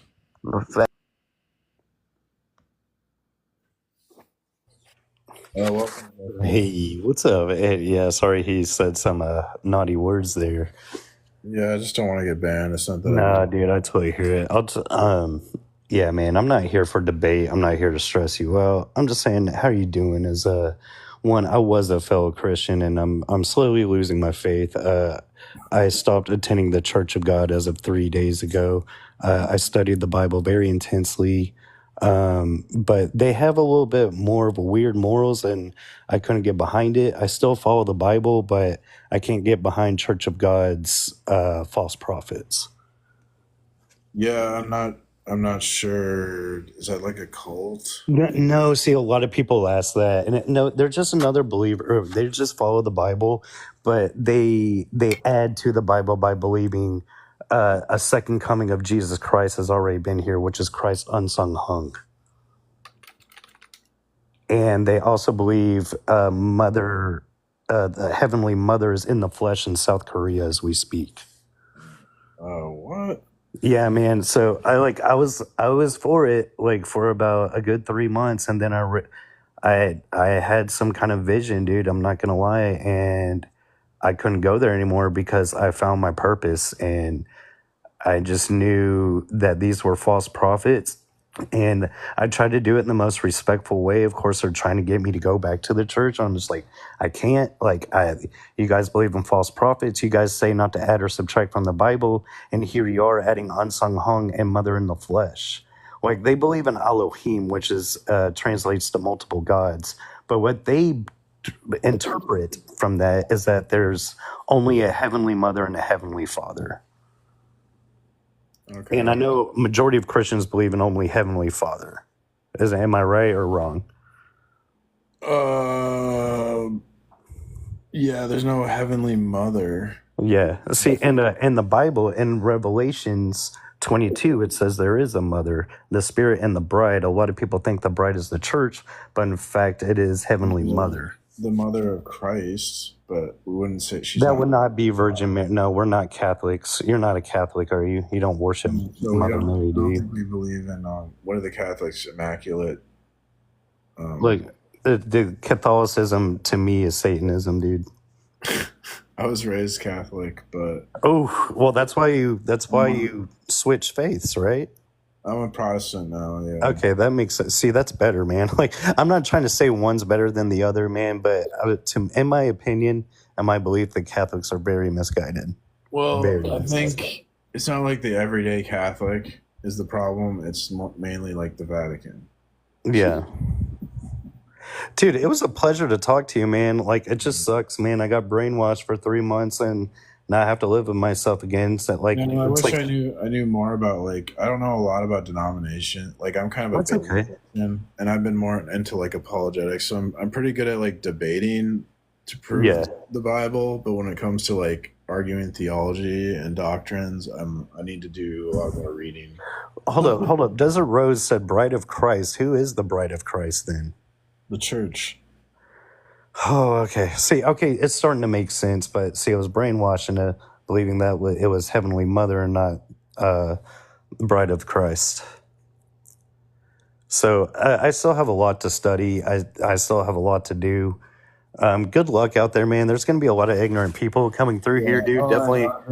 I've been doing this a while, but I kind of enjoy it. So More to you, man. I would hate this. I hate seeing people on it, and I know hate is not heavenly language, and I'm working on that too, man. Well, it's not like you hate the people, but you can hate people being ignorant or something like that. Yeah. Oh, 100%. Ignorance, dude. Like, God hates a coward, in my opinion, dude.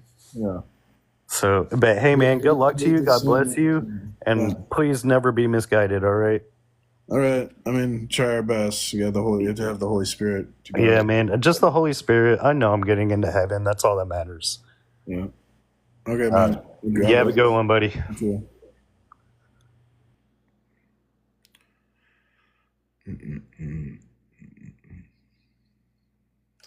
Oh, no one's requesting up. No.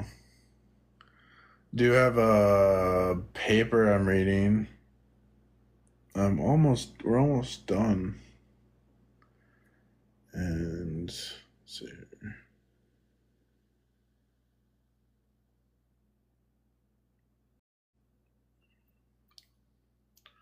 Where were we at? It was in the paper. I hate when this happens. I need like a bookmark. Sometimes I'll like highlight the passage to be the bookmark.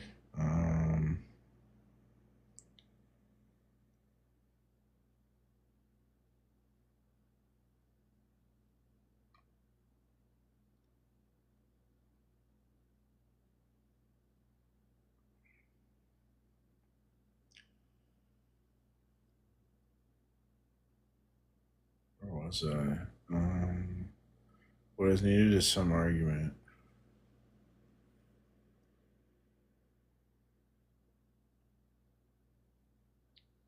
Gosh. I can't do like a find, can I? Can I do a find? What is needed?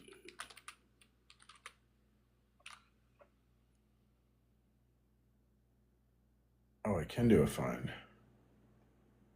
That's so cool. Wait, what?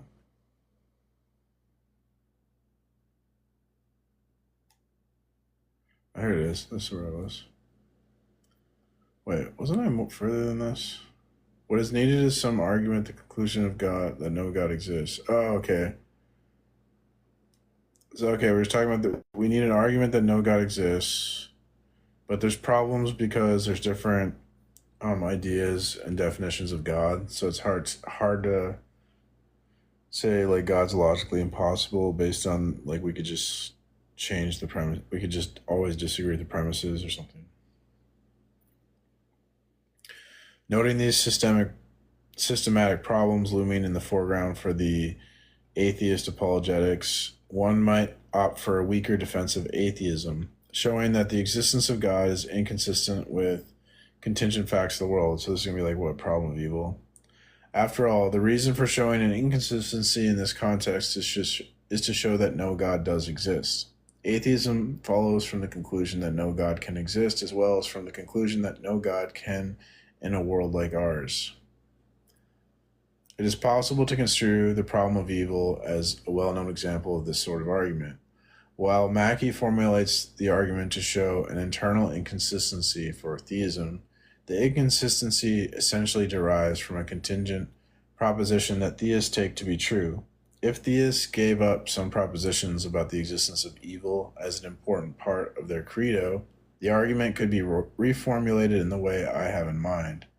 If this argument is successful, it shows that it is not possible for a being with certain attributes to exist in our world. But what about the God of Christianity? The just mentioned worry arise in this context as well. The Christian God is to be creator, ruler, judge, worthy of worship, savior, sanctifier, morally superior to humans, etc. As far as I can see, none of these roles requires any of the offending attributes employed in arguments from evil. And this is the best situation for the atheist apologists who use this type of argument. Since philosophers of religion have cast serious doubt on whether there even is any inconsistency involving the appropriate propositions regarding evil and God's alleged properties, any argument of this sort will require the aforementioned religious investigation and the successful proof of the supposed incompatibility. The versions offered so far have not met these conditions. It appears an atheist has a systematically difficult time in showing that it is not possible for God to exist, or that it is not possible for God to exist in a world that is much like ours. So he's saying the problem of evil has failed to show an incompatibility. Hey, what's going on? I'm just reading this paper. You got anything to say about these plans on the screen? Yeah, so the first bit is I probably just want to tell you, like, you should probably check out Dr. Frank Turek, great Christian apologist, if you're looking to just know some more things, and arguments, and one specific one is, I don't have enough faith to be an atheist. He gives 4 questions that really dig deep into why it's actually harder to be an atheist than it is to be a Christian. But outside of that, I am a Christian. I don't agree with number 1, but that's just because, an atheist can make a truth claim, such as the sky is blue. And so if we were to get into like semantics that way, I think it's definitely incorrect. I think truth claims when it comes to like morality are probably something that would be more accurate, because then you're looking at morality being subjective versus objective. So in general, I don't think that only Christians can make truth claims, but I do agree that when it comes to things such as like morality, that they can't make those sort of truth claims, especially since naturalism wouldn't be able to prove that. Well, if you think like they would have to be like subjective, subscribe to subjective morality, then that's just going to follow that they can't make truth claims, because ethics and truth are reciprocal, which means like truth is more than just like a fact about like something in the world. Truth is also a value. Like why ought I believe the truth, or why ought I be consistent? Things like this. They're called like epistemic virtues. Yep. So without objective ethics, you can't have objective truth, because there's this relationship. So you would agree with the first claim if you think that they can't have objective morality without Christianity. Very true. Very true. Yeah, I can agree with that part. Yeah, I think it's just the other smaller truth claims. If you're an atheist and you decide that you want to say, I don't believe truth exists, then you would turn it around on them and largely saying, is that true? Right? Because it's a self-defeating argument. Yeah. So I think to your point, yeah, when it comes to ethics, morality, 100% agree with you. When it comes to like just general things like like I said, the sky is blue. Like those are very clear things that, yes, they're true. We know they're all true. And that's why like that sort of truth claim is okay. But the other pieces that require God, such as, the morality sort of arguments, it's impossible for them to make those. I guess to clarify, like, I'm not saying that atheists can say something is true, like they could say the sky is blue. It's true. But I'm saying if atheism were true, then they couldn't even say the sky is blue. Because, like, God... I get you. Yeah, that makes sense.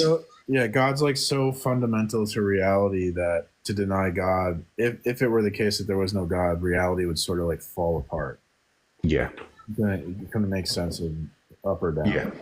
Yeah, no, I totally agree with that then.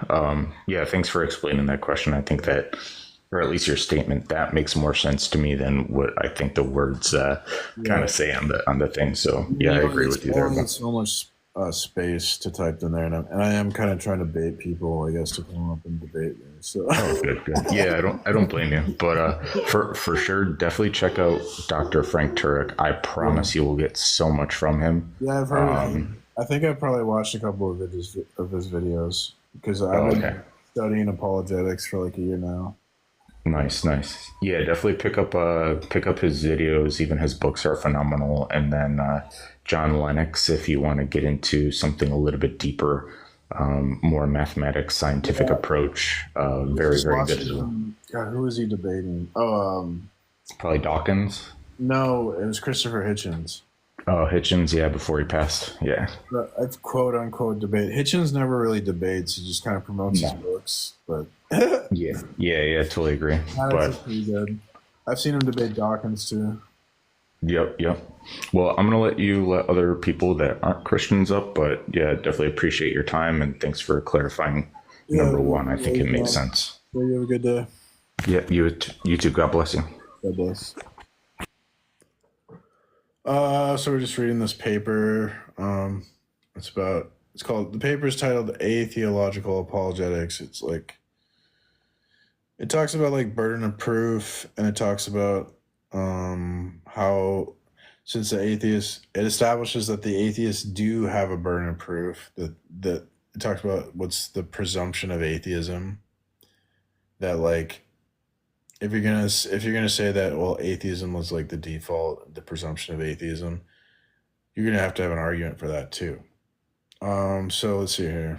So we're talking about problem of evil, and that the problem of evil has failed to really show the P and not P, the contradiction, the inconsistency in revelation.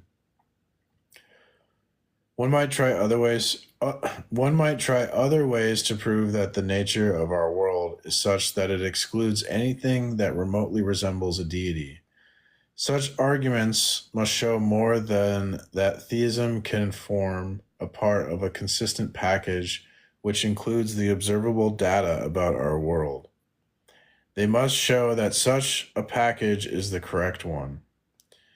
If this is shown, then atheism has been shown. There are at least two ways in which this could be proven. Atheism would be proven if it could be shown that the physical world is all that exists. There's nothing but atoms and void. A second approach is to allow the existence of non-physical things, even agents, but argue that none of them is God. This approach concedes the falsity of materialism, but not the truth of theism. I will discuss these in turn. That's kind of interesting. I want to read that footnote. What does that footnote say? Oh. It says atheism is often associated with some broad form of materialism too. True. Like let's be real. Like 95% of atheists are like materialists, right? But then they'll go, well, it doesn't mean you're not necessarily a materialist. Well, yeah, but come on, man. Okay, so how can one show that the material world is all that exists? One could argue that all events are explained by the activities of material objects. Physical properties leave all things explained. How can this be proven? To make the atheist task easier, let us first assume that we actually know the laws of nature completely. If we know the laws, then we know what physical objects do when left to their own devices. This transforms the question to whether all events have been in accord with the laws of nature. To prove that they are, one can run tests, set up known initial conditions, and see if the results are in accord with the predictions of our correct theory. If the outcomes of these experiments are not in accord with the predictions, then there is more at work in the world than physical objects. If the predictions are all matched with the appropriate results, then this defense of atheism is still viable. Of course, it's not quite that easy. Typically, when the experimental results are not in accord with predictions, a good scientist does not give up and conclude that materialism is false. Most often, one concludes that either 1, we have not got the right laws yet, 2, the initial conditions were not as we supposed, or 3, the experimental device did not function properly. In the situation envisioned in 1, where we have not got the right laws yet, it is no longer open to the atheists. Oh, because we have to know all the laws? Though the other 2 options are open. Suppose that failed predictions continue to occur. While one can continue to maintain that we are just not as good at figuring out the relevant initial conditions or designing experimental devices as we would like, at a certain stage, it looks as though the atheists will be engaged in a certain sort of non-empirical leap of faith. Claims are made in the face of disconfirming data that look much like the moves theists make in the face of disconfirming data, like unanswered prayers, failed business transactions, or the loss of a loved one. In both cases, the theory defended is saved by appeals to ignorance. For the atheist, it is ignorance of initial conditions or why our devices are not functioning properly. For the theist, it is ignorance of why God is silent or allows certain heinous conditions to persist. Now, if it is illegitimate for the theist to appeal to ignorance, and many atheists think it is equally illegitimate for the atheist. Faith is faith, whether the doctrine to which one is faithful is materialism or theism. The appeal seems to be quite on a par. And then there's a footnote. And the footnote says, in fact, the situation may be worse for the scientific defender of atheism. The connections between the initial conditions are to be tighter when considering physical experiments than in religious experiments, like praying and seeing whether the prayer is answered. From the outset, it is granted that God may not answer prayers in the way desired by the one making the prayer for any number of reasons, like lack of genuine faith and trust in God, evil motives of the person, evil consequences unforeseen by the one offering the prayer, etc. Oh, so he's saying it's worse to do an experiment on science. It's harder because everything is supposed to be like clear and sharp, where in doing an experiment on prayer, it's going to be more fuzzy because God might not answer a prayer because perhaps answering the prayer would not be the best for you. Or God might not answer a prayer because you're actually a dirty heathen. So because of the fuzziness, there's more wiggle room for the theist to make excuses. Having noted these worries, let us move on and suppose that when the empirical experimentation is done, The hypothesis that all events are material explained is still viable. Oh, there's someone requesting. Oh, Connor, come on, man. But surely this is not the end of the matter. The thesis that matter is all there is extends to all events, and determining whether all of them are explainable after the fashion of the experimental events is not straightforward. Even armed with a correct physical theory, the extrapolation goes well beyond the experimental data and, in the face of some data, miracle reports. To avoid question begging, one must show that all of these reports are false. Merely showing that materialism is consistent with the phenomena that are supposed to be miraculous will not do. The question is not whether a purely physical world could have phenomena such as instantaneous healings of cancer, or the feeding of 5,000 from a few loaves and fishes. The question is whether our world is one in which these events are actually explained in this way. Showing this will require a direct argument against the existence of non-physical entities which are active in the physical world. Otherwise, claiming that mistakes about the initial conditions caused us to make incorrect predictions and the deviant events to appear miraculous simply begs the question. One can show that the events are not genuinely miraculous only when one can show that no non-physical agency is at work in our world. Knowing the correct physical theory does not help the defender of atheism in the face of miracle reports, since it is not sufficient to claim that one need not appeal to non-physical agency to explain events of these types. This would be to say just that some arguments that proceed from premises about apparently miraculous events to a conclusion about the falsity of materialism is fallacious. The point to be established regards the nature and the actual causes of these token events, which is much more difficult. I think he's talking about the undetermination of data here, like I was trying to explain earlier. Yeah, how do the physical material, the materialist, how do they explain like demonic possessions and stuff, like when the demons float people in the air and throw them into walls? What in the physical world explains the demons? Like in Gary, Indiana,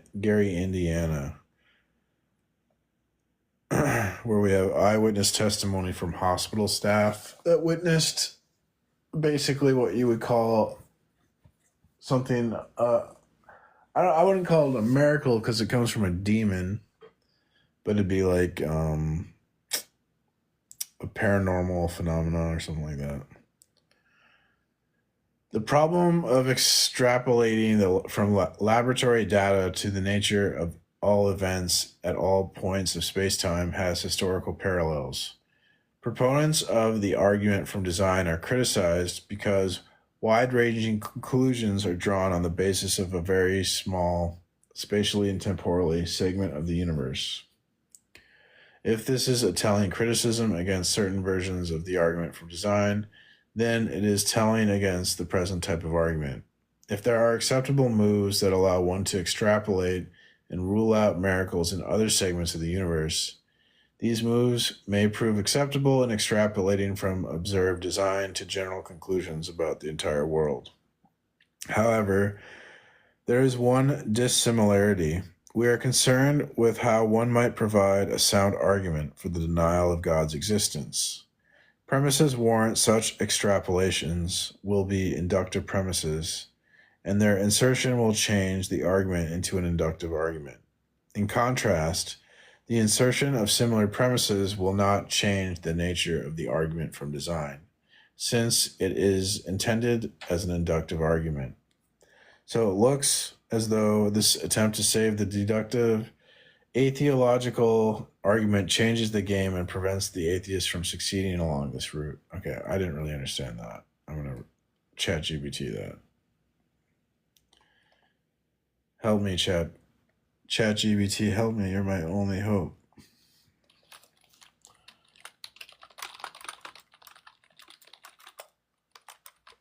I like how I tell it to like I'm like, explain this to me like I'm a layman, as if I'm not a layman. As if...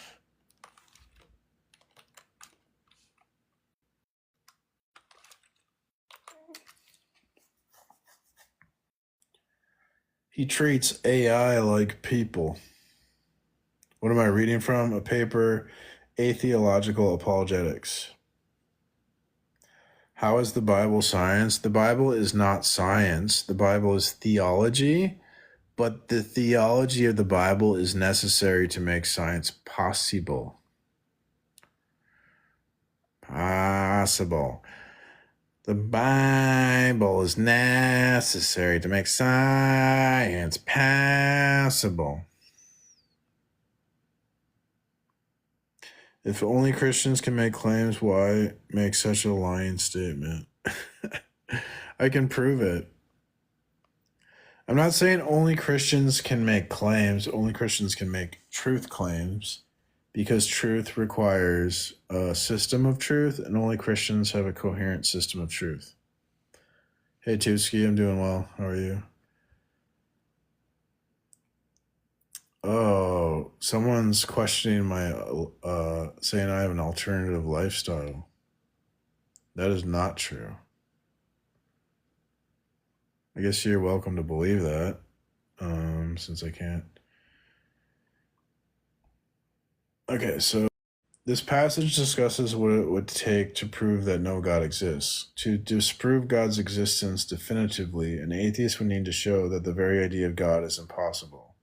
Like trying to show that a square circle can't exist because it's logically contradictory. Why is this hard? One, there's different ideas about God. So different religions and philosophies describe God differently. For example, some believe God's all-powerful, omnipotent, while others might define God as having great but limited power, almightiness. To prove God exists, an atheist would need to disprove all these different versions, which is a huge task. I am reading the wrong. I am Joe Biden moment.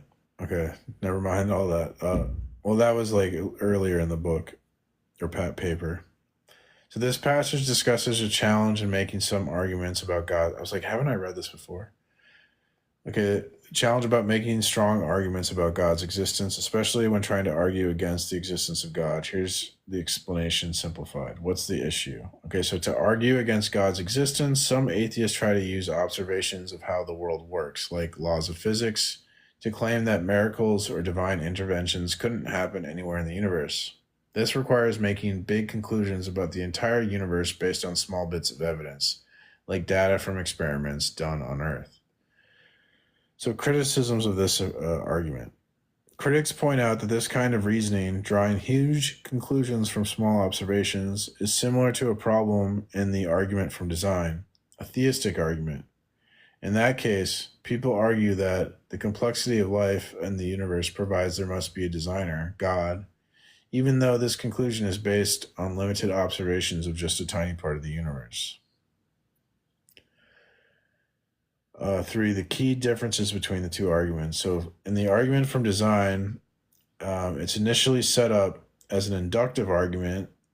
That means it's based on probability and patterns. It doesn't try to prove anything definitively, only to suggest that design is the best explanation.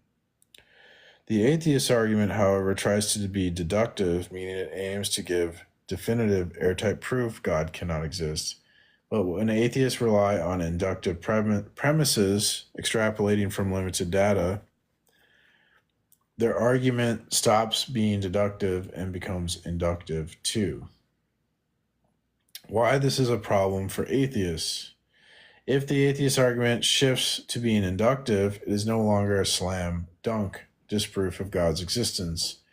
It becomes more like the argument from design, a suggestion that one explanation is more likely than another, but not a definitive proof.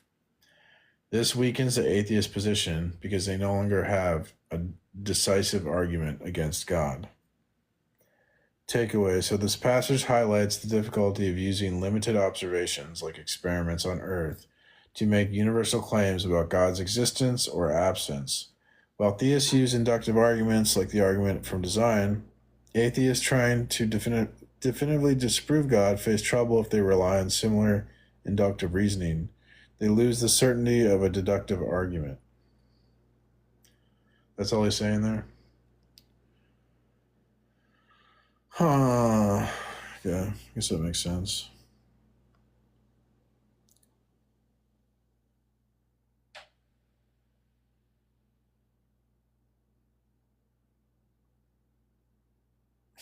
American Christians are the worst.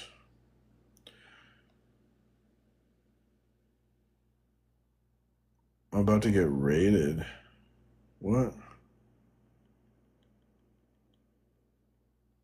What, doxed?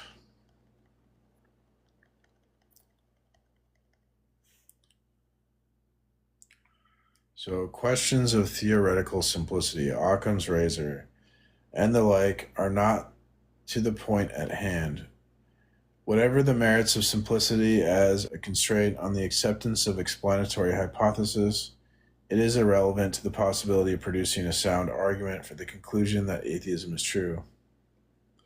Really? They always want to go to Occam's razor. Atheism is simpler. Premises involving the preferability of a simpler hypothesis yield the conclusion that one hypothesis is preferable to another, not that atheism is true. Simplicity does not generate sound arguments. Yo, I actually want to save that. I like this one.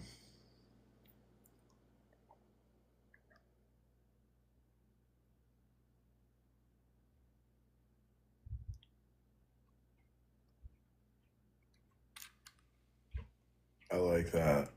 Because when I debate, a lot of times people will go to Occam's razor, although I haven't been hearing that lately.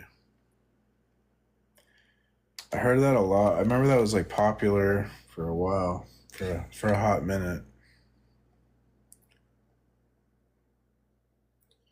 Atheism simple, theism complicated, hard to understand. Me like simple.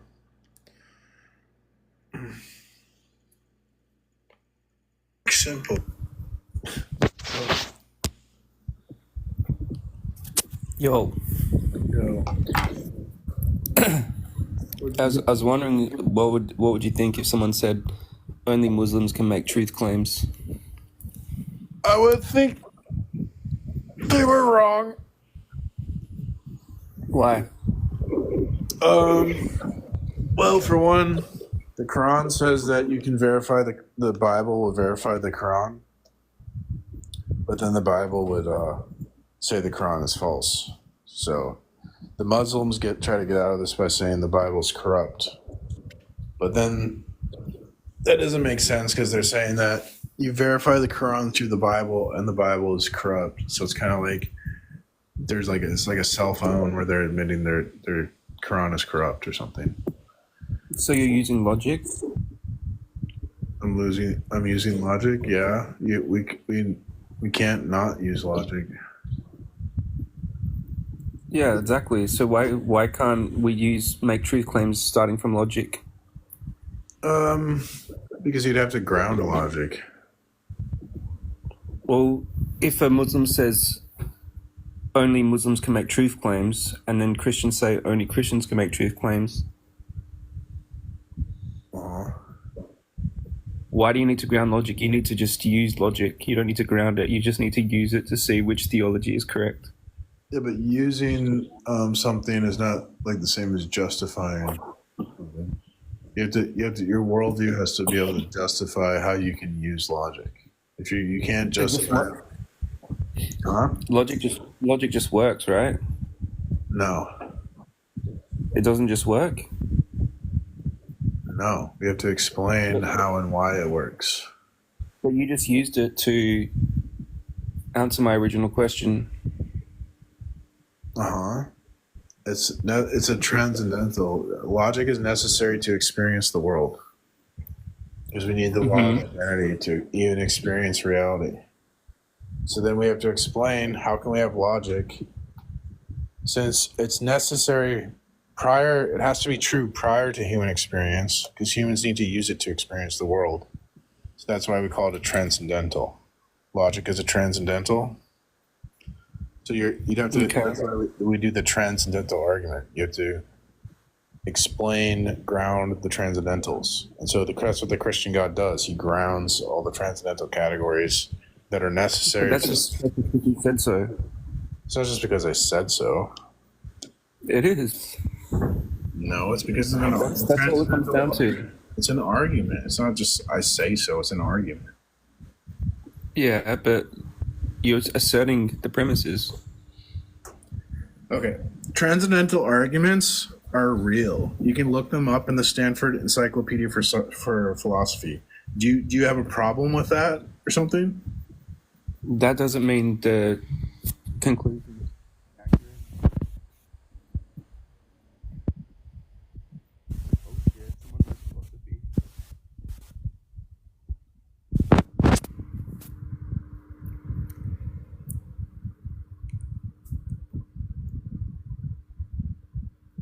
Hello? Transcendental arguments are real. You can see them in the Stanford Encyclopedia of Philosophy. They can be used to prove things. All sorts of arguments are in there. That doesn't mean the conclusion's accurate. So, okay. So what's your problem? Can transcendental arguments prove things, or do you have a problem with transcendental arguments? They could. They could. So then what's the fucking issue? The transcendental argument for God. We're proving God is a transcendental necessity. What's your issue with that? How is that not proving God? What's my issue with it? Yeah. Okay, take me through it and I'll tell you what's my issue with it. What's your major malfunction? Give me the argument.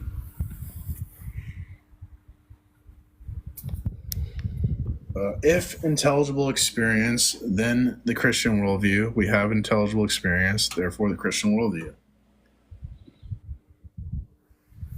So wait, if we have intelligible experience? If we have knowledge or can understand and learn from our experiences, then the Christian worldview is true. We have okay, so connect those two things. Why is it true? Because to have knowledge and learn from our experience, we need a single, concrete, unifying principle with causal powers that's identifiable and defendable, and only. But what if our intelligible experience just works without that, and we're getting reliable results without that? Oh well, what if you used your brain and said something intelligent and stopped acting like a child? What was wrong with what I said? It was incredibly childish.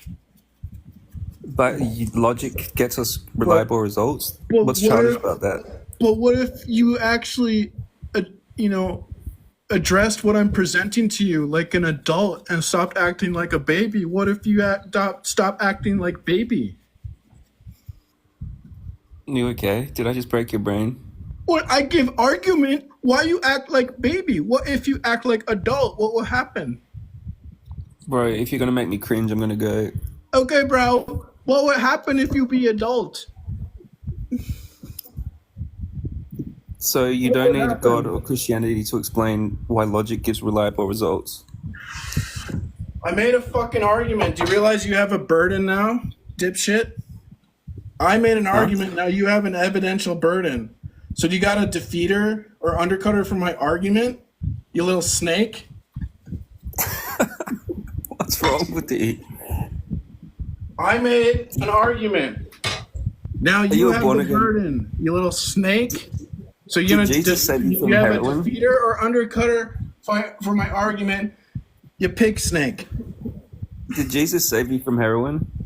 All right. Thanks for coming. I think he did. I wish you well. Chill, buddy. I wish you well. Cooked.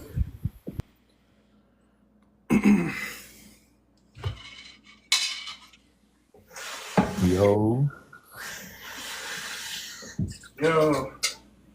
So look, I'm gonna be real with you. What's What up? do you mean only Christians can make truth claims? Like, what does that even mean? Truth requires a system of truth, and only Christians have a coherent system of truth. Any other system of truth is nonsense. So okay. So look, I'm not religious. I believe there's probably something higher up, right? Right. But I'm not religious, and I think that there's most definitely truth inside of every religious book. Like I acknowledge every religious, right? I acknowledge every book because there's truth inside of every book you read. No matter what in history, there's gonna be truth inside of it. And me personally, I feel like Christians are just the most lost religion. Like I really do. Oh yeah. Yeah. I'm gonna be real. Christians got to be like Christian just got to be the most lost religion. Okay.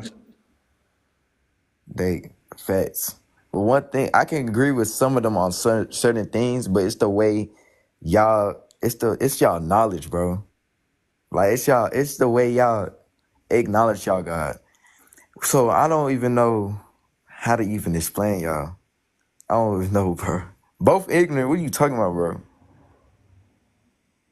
Yeah. So I don't know. I guess so. You want to reject the truth and believe a lie? Is that what you're saying? You at the end of the day, beliefs are not a wrong or right answer. Beliefs are not a wrong or right answer. It's a belief. Okay. So you It's just not a. you just live your fantasy. Your life's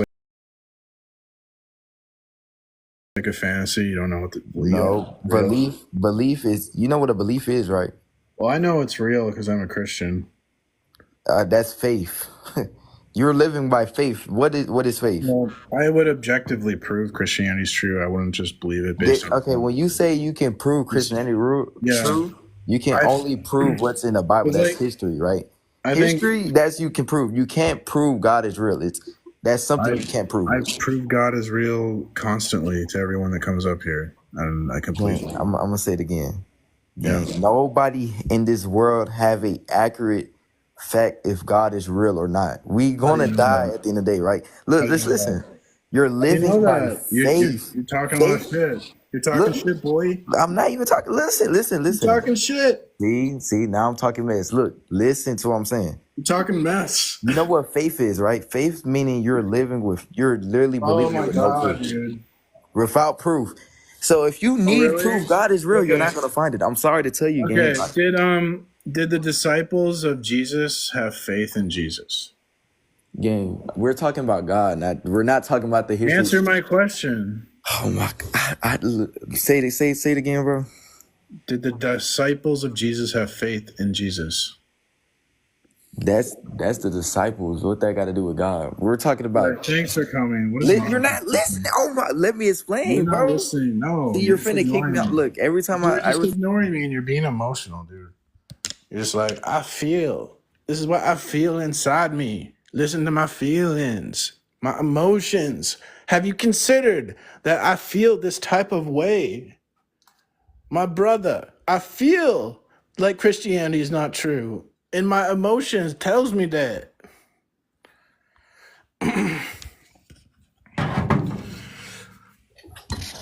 Welcome, Michael. What's up? What'd you like to say? What you got? I guess I have an issue with logic that goes alongside with the Bible. I think it's stated very, very often that God is omnipresent, omnipotent, and all-knowing. And I don't think we can have free will if we are all knowing. There's a lot of times where God will like test humanity or test angels. And there should be no quote testing if he's all knowing because he already knows the outcome. And even if we have free will, there is no like letting us choose because he already knows the outcome. There would be no need for a test and it's just redundant. And I think that's like a huge issue with the Bible that just doesn't make sense. And like, I have a very hard time basing my beliefs. And like, if I'm going off the Bible, I just have a hard time basing my beliefs when there's like fallacies like that or just like contradictory things. No, because it'd be a contradiction to deny the Bible, so you don't seem to have a problem believing contradictions. How would you deny the Can you just Bible? reply to my main point then? Like, give you, sorry if I misspoke. Can you just reply to the main point then? What's your main point? Well, God can either isn't all knowing, all powerful, or Yeah, omnipotent, sure. or That's a mistake. So just because you know something doesn't mean you like cause something. So he knows your choice. He doesn't cause your choice. It's that simple. right. So there's no need for a test. He already knows the outcome. What test are you talking about? He tests a lot of people in the Bible. There's just There's like Abraham is a polemic against to say that child sacrifice is wrong. So that's what that is about. Well, any form of testing. Are you gonna sit here and tell me there's no testing in the Bible? I mean, any form of testing is irrelevant because he already knows the outcome. There's no need for the test. So either either he's doing a pointless test and that's being included in the Bible for no reason. The test is like to make people stronger. Like when we go through adversity in life, it strengthens us, right? And so that's what God's doing. He's strengthening us through adversity. Like Paul says, we glory in our sufferings because suffering produces perseverance. Perseverance produces character, and character produces hope. And our hope is not in vain because God pours his love into our hearts. Okay, sure, but that wouldn't explain the angels he tested that fell and went alongside of Satan. So there's no testing there. He already knew the outcome of that. There's no gain from that. The angels that he was supposed to love and cherish fell to Satan. So what is your reply there? I don't know what the angels have to do with it. Because it's the same thing. He was going to test them, and but he already knew the outcome. So I don't understand what the point of the test is if the outcome was them going to Satan. I'm not a Bible scholar. I just like argue. You don't need to be. There's just a fallacy. There's a fucking this is just wrong. Like this is inconsistent. I can objectively prove the Bible's true. So I guess you can't give a reasoning for this though. This is like immoral. This is nonsensical at the very least. This is not what my live is not about. Bible scholarship time. Let's do a Bible study because like I want to know how can you even by what. So I say the Bible's the authority, right, of truth. Yep. So you say that the Bible's not the authority of truth? Sure. So by what authority are you saying the Bible's not the authority? Because I just can't ground any Bible to like reality. Okay, so if you have no authority to say the Bible's not the authority, then what you're saying is arbitrary and prejudicial conjecture, and it's just your opinion. So, like, I don't give a shit. I can really just bounce that back to your beliefs, but that's not the point of hosting a live and letting people have a discourse. Like, what's the point of hosting a live if you're just going to be like, it's your beliefs, so it doesn't matter. Like, what's the point of that? Why would you get up here and go like have a live? What's the point of that? Yeah, it's your belief and it doesn't matter. Yeah, like, what are we talking about? The difference is I can objectively prove Christianity's true, right? You can't I can objectively prove to you that 1 + 1 is true, and that's the reality I ground myself in. So what are we talking about? Okay, let's test that. I don't think you can. So does 1 have different properties than 3? Of course it does. 1 is a singular object, 3 would be 3. Okay, so what would limit the properties of 1 so that the properties of 1 don't become like the properties of 5 or 10 or whatever? What are you looking for here? It's God, 1 and then limits, 5. God limits the properties of 1, so the properties of 1 are 1. If there's no God, then what the hell is going to limit the properties of 1? If I tell you Magic Michael, my great uncle, has the magic powers to do all of this, and he's the one doing all of this, and that's who I ground myself based off of, it just sounds like the exact same thing to me. I would expect this is not like a very, that's not a good response at all. That's not a All right. Well, I would expect a better response from a 12-year-old to that question. So I feel like if I I mean, you continue, didn't okay. respond to my Well, I feel question like if I, initially. You're yeah, deflecting. Can we go back to the first one then? I feel like though Because I if never got a first reply there. I feel if I keep talking to you, I'm gonna get banned for ableism. Okay. Okay. Do you want to go back to the first question and we can have a lot more of a civil conversation? So you just want to ignore the argument, okay? So what do you want to say? Your argument was that you were about to call me a retard. That was what you were about to say. Okay, now you have to That's do it. it. That Now you have was to do it. literally Now you have to do it. you literally. I told you. Ableism. I could tell he was an ableist. W guessed. W guessed indeed. Indeed. Oh my goodness.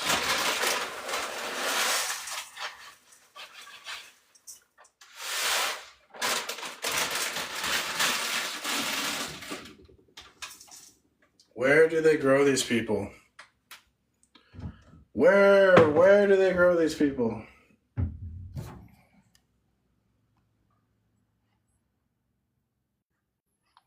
What kind of Christianity? The Bible believing kind? the kind where you believe the Bible, what the Bible says, that kind.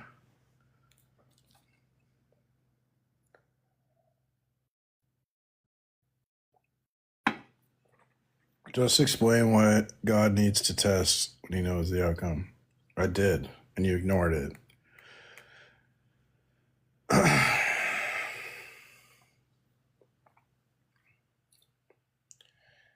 The test make you strong like bull. What were we talking about? The miracles in the Bible.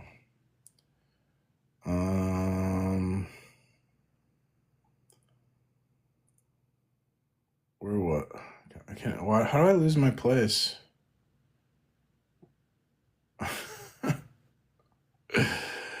How did I lose my place? Oh my god.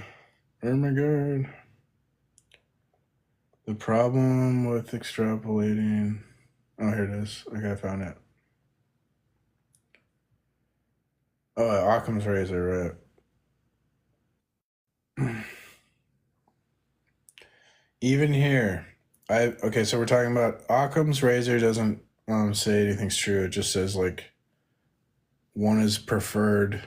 One hypothesis is preferred because it's simple. I guess it's like sort of an abductive.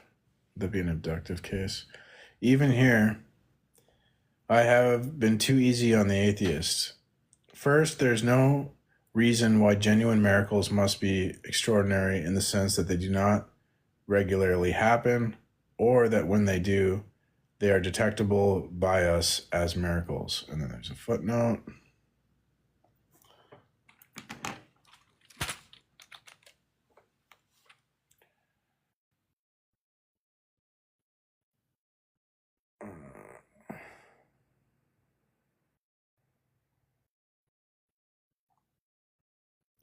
Oh, interesting. Okay, where were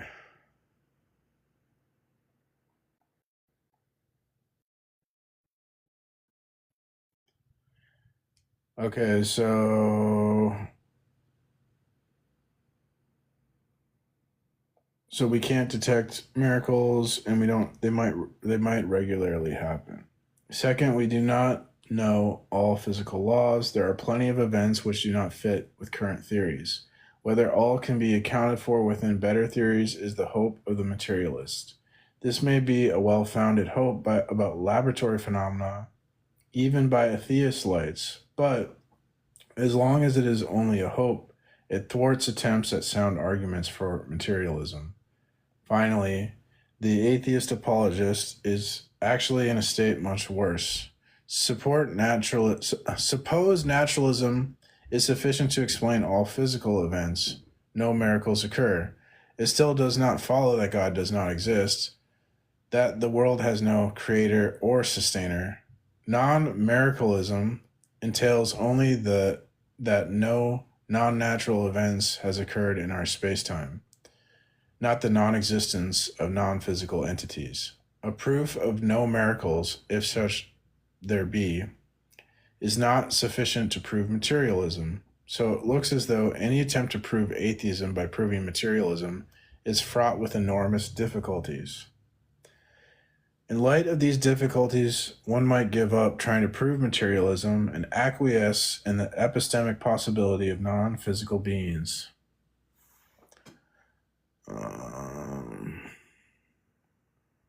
Hunter Biden. Welcome, You're Hunter. a retard. Wow. That was ableism. That's so wrong and evil. Welcome, Paul. Hey, how's it going? That was not okay what that last guy did. I know. That could hurt people's feelings. Well, I mean, more than that, it's harmful in many ways, but yeah, that was messed up. So I'm a little confused. To deny the Bible is to deny science itself, you say? Yes. Can you tell me, is outer space water? I don't think so. Okay, because the Bible claims that it is. That's a scientific claim by the Bible. I would deny that. You just denied that. Are we denying science? I don't think the Bible makes scientific claims like that. Well, then why would you say that to deny the Bible is to deny science if the Bible doesn't make scientific claims? Because the Bible, the story or the narrative in the Bible is necessary because like the story where like God creates the world and endows the world with order, that will make science possible. And if you deny that, then you'd be in like chaos with no ultimate. Why is that story necessary? Because without the story, you'd be in a world of ultimate chaos where there'd be no grounding for science. Were we in a world of ultimate chaos before the Bible existed? No, the Bible. So the Bible isn't necessary for us to be saved from ultimate chaos. No, the Bible. We can exist without ultimate chaos and without the Bible. The Bible is necessary to solve the problem of induction. Well, what do you mean the problem of induction? What problem? Yeah, so it's a problem by atheist philosopher David Hume, where he said that like we have no science needs the principle of induction to be true to do science, but science can't prove the principle of induction is true, and neither can like reason or logic prove the principle of induction is true. So only God. What is the principle of induction that you're referring to? It's basically the idea that the future will resemble the past. Like when you touch a hot stove, you think, well, in the future, if I touch a hot stove, it's gonna like burn just like it did in the past. Oh, okay. So, yeah. Okay. So how are we unable to? So where does the problem come in? Yeah. So David Hume made this argument where he said, "There's no rational proof that the future resembles the past because it's not logically necessary." Wait, there is rational proof because every time I have touched a hot stove, it has burned me. It's been consistent, right? So the idea of science is to create repeatable results, and those results have been repeatable every single time I've touched a hot stove. In fact, every single time anyone has touched a hot stove, it's been painful, it's hurt them, it's burned them. Right? So I have no reason to believe that won't continue to happen. We have a lot of evidence about fire and heat. So why do I not have evidence that that this will continue in the same, if we recreate those same circumstances, that we won't get those same results? Why wouldn't we? It's like the key word there is like resemble. So it can't be necessary if it's just a mere resemblance. What can't be necessary? You can't say it's like necessary that the future resembles the past. I guess I don't have to say that it's necessary. I believe that it will based on evidence. Well then, but you're not getting this. Okay, so explain it to me. Help me understand. The evidence we would have would be like a rational proof or like an empirical proof. And yeah, I like rational empirical evidence. There's no rational proof that the principle of induction is true. and there's no empirical proof that the principle of induction is true. So the Sure. only, So no one can tell the future. Is that essentially what you're saying? we can't observe the future. Yeah, Yeah, we can't observe the future until it gets here, and then it's the present. I understand that. I agree with that. So the story where there's like a god who's like the sovereign authority of the natural order ensures that the future will resemble the past. Right, but I can't believe that until I have evidence of that God. You can't just say, just because we don't know the future, God must exist. Well, he revealed himself. That would be the proof, right? So if He hasn't. Has he revealed himself? Yes. Okay, great. Give me that proof that he's revealed himself. Well, it's either going to be the case that we're in a revelatory environment or a non-revelatory environment. Sorry, what do you mean by a revelatory environment? An environment that reveals like the creator. Okay, I guess that's true. Those are the two options. Either we live in a world where the creator reveals himself, or we live in a world where the creator has not revealed himself. Is that what you're saying? Yes. I just want to make sure that I'm clearly understanding you. Okay, and I believe that we live in a world where the creator has not revealed himself because we don't have evidence for that creator. Okay, so that's going to entail a contradiction. What's the contradiction? The God's revelation is a transcendental necessity, that we couldn't make sense of our experience without that revelation. But we have made sense of our experience without that revelation. Once again, we haven't had that revelation. It has not happened. There is no evidence that God exists. You couldn't solve hard solipsism without God's revelation. And if you can't solve hard solipsism, then your life is a fantasy. So I'm not a big philosophy guy. Can you explain hard solipsism to me? Have you seen the movie The Matrix? Sure have. Okay, so before he takes the red pill, his life is like basically a fantasy because he thinks everything's real, but it turns out it's a simulation. Well, he's got science and he's got philosophy. Human reason and logic can't prove that the reality is like physical or a simulation. Like no one knows. Right, but I'm going to go with Occam's razor that I even if it isn't true, I live in this is the world that I exist in, so I'm just going to Okay. go with what I know as well. And now truth has been destroyed because truth is that which corresponds to reality, and you have no reality to speak of. I mean, I do have reality to speak of. I have. You're just making it up. Your fantasy, yeah. How am I making it up? There are mountains of evidence. There's no evidence that there's a physical external world. You just believe that based on blind faith. Whereas I don't believe it based on blind faith. I believe it on my experiences. Just because you experience a physical world, it doesn't. Neo experiences the physical world, but it's not physical. Okay. It doesn't follow that because you experience it that it's real and physical. Okay, so by that logic, how do you know that your belief in God is real if it's only based on your experiences? Because God revealed himself. God is the source of truth. So any knowledge But you keep saying that God revealed himself. Please stop saying that God revealed himself. Stop. Yes, God can give us knowledge. And if knowledge comes from God, it's justified in virtue that it comes from God. He is the truth maker. Okay, sure.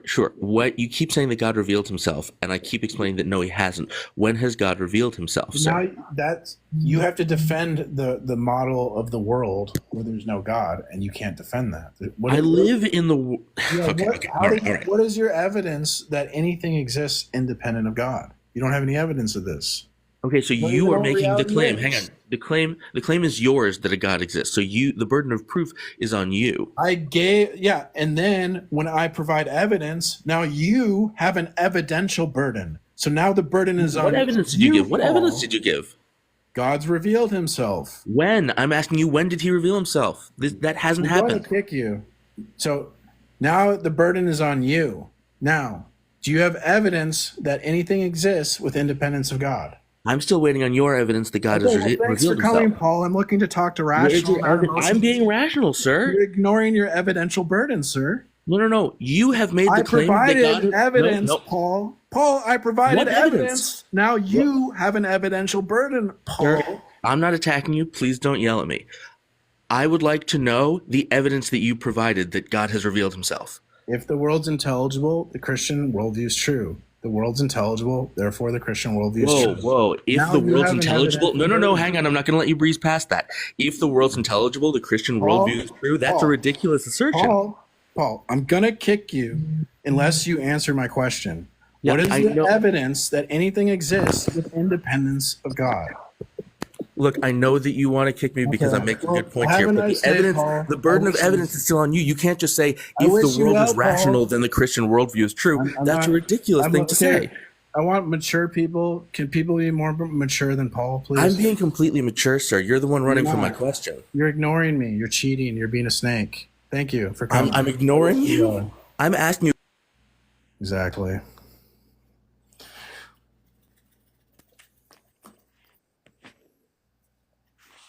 No, you guys don't know what you're talking about. The initial burden is on me, right? I've made the claim.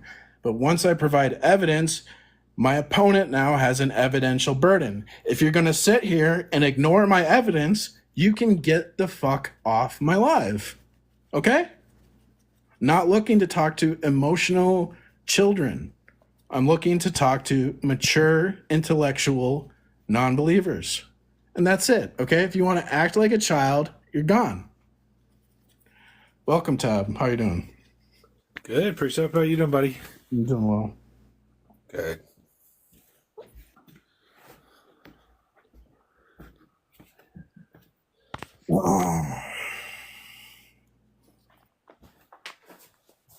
Welcome, Jake. Hello. How are you? What would you like to say? Hello? What would you like to say, Jake? What you got? I just now joined the live, so I didn't catch that whole conversation with the guy before us, but from where I'm standing, I didn't see you provide any evidence. Oh, okay. I was wondering if you could provide your evidence again for me. I make a transcendental argument for God. A transcendental argument shows that there's a necessary relationship between like the Christian worldview and the fact that we can understand, know things, learn from experience. And so to deny the Christian worldview is to like deny knowledge itself, or to deny that we can learn from the world.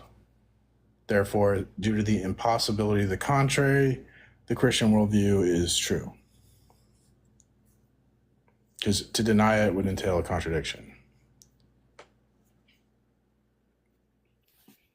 Along with the positive case that God's revealed himself, and that revelation is justified in virtue of it comes from like God, ultimate reality, that which dictates what's true. I did catch that part of the interview with the other guy. You said that God has revealed himself. When exactly did God reveal himself? At the beginning with Adam and Eve, we were chilling in the Garden of Eden. Okay, do we have any proof that Adam and Eve actually occurred? Yeah, I'm giving it to you. It's the transcendental argument for God. That's not proof. That's you saying, well, believe me, trust me, bro. If you look in the Stanford Encyclopedia of Philosophy, there's an entry on transcendental arguments, and transcendental arguments can be used to prove things. So, do you know something that the Stanford Encyclopedia of Philosophy doesn't know, Jake? You want to maybe admit you don't know what the fuck you're talking about? My guy, you're just shooting down every sort of argument that any of these guests bring up, and then you just talk over them whenever Jake, they you're prove, acting like a child. whenever they bring up You're acting valid like a arguments. You're ignoring my argument, Jake, and you're being a child. Is that what you want to do? I'm not ignoring any argument. You're I ignoring. gave you a transcendental argument, Jake. So now you have You the keep saying that evidential God burden. revealed himself, but you're just going off of what the Bible wrote and what the Bible Yes, says. the but Bible's the Bible the authority. isn't proof I'm saying that the anything Bible. happened. Jake, if the I'm Bible is saying- proof that Jake. anything happened, then Jake. any fictional creation would be Oh my proof that God. those fictional creations happened. I'm saying the Bible is the authority. It comes from God. It's the word of God. It's justified in The virtue. Bible doesn't come from God. Jake, it comes from numerous Jake, humans Jake. that wrote the Bible. Okay. By what authority do you say the Bible is not the authority. What authority are you appealing to say that my authority is not the authority? Jake. What authority are you appealing to prove that you are the authority on the matter? Okay. That's a dodge, you little pig snake. Now answer my question. I'm going to kick you, you jerk. Now, I say Go the ahead and Bible's kick me. the authority. Go ahead and kick Jake. me. Okay. I wish you well, Jake. Hopefully you're a beautiful man, because if you have to rely on your logic to get through life, it's going to be tough. It's going to be tough for you, Jake. It's going to be a struggle. The struggle's real, Jake. When these atheists like try to reason, do you think it causes them pain? Like, do they have physical pain when they try to think?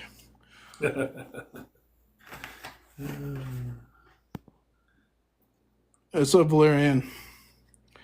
Welcome, soul. Hey, does everyone forget about like prophecy in the Bible that it all came true? Like a billion of them? Isn't that like revealing himself? I wouldn't make that argument. I would just say that, like, God, like what Paul says in Romans 1, that God's invisible qualities are made obvious and plain. Like the order and we see in the world, the order we see in like math or logic. Where does this order, where does this consistency come from? Like, it's obvious there's a God, but they don't care. They just want to live in their goofy, like, non-Christian fantasy. So what are you going to do? Anything but God.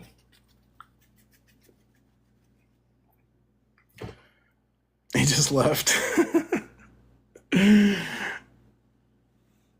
So we're reading the paper called Atheological Apologetics, which atheological apologetics I take to mean atheist apologetics. Did Darth email that to you? Because he hasn't emailed that to me yet. Yes. The Christmas, you're supposed to say it's a Christmas present, I think. Or this one's probably publicly available, I'm not sure. Oh. Yeah, I want a Christmas present. Yeah. He said he was going to email it to me the other day, and he didn't, so I just chatted him. Are you on Discord? Hey, have you ever heard the Darth Dawkins Christmas special? I've heard of it, and I've been very jealous, but yeah. Well, let's play it. Well, no, you're thinking of. I'm gonna play. I'm doing something else. I'm not talking about the. Oh, you're not talking about the hard drive of like 50 books or something. It's like. Whoa! You're not supposed to talk about that publicly. Oh. It's. I'm talking about the Christmas collection. Have you heard this? No, it's like the song, right? This holiday, grab some eggnog. Let's gather around the fireplace and celebrate the birth of our blessed Lord with the soothing sounds of a very special Darth Dawkins Christmas collection. 753 wonderful hits.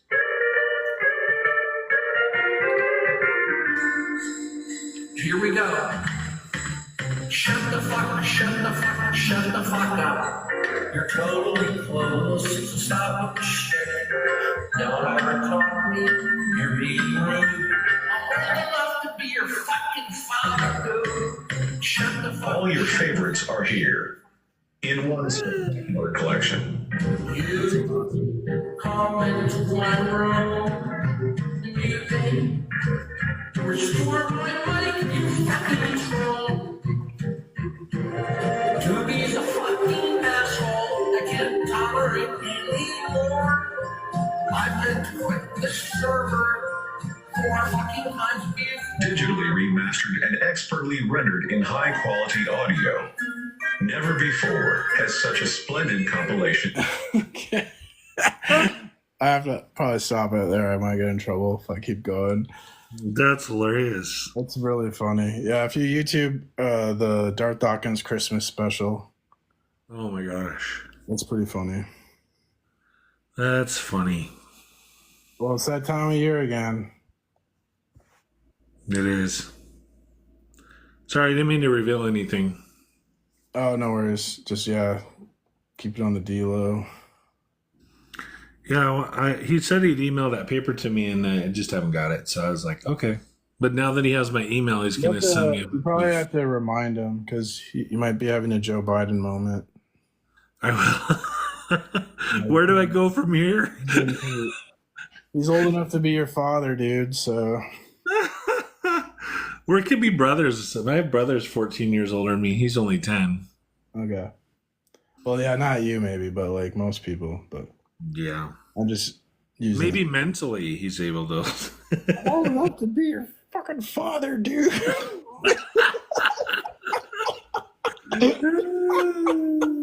It cracks me up, man. That is hilarious. So let's see here. Where was I in the paper now? Oh, how did you like my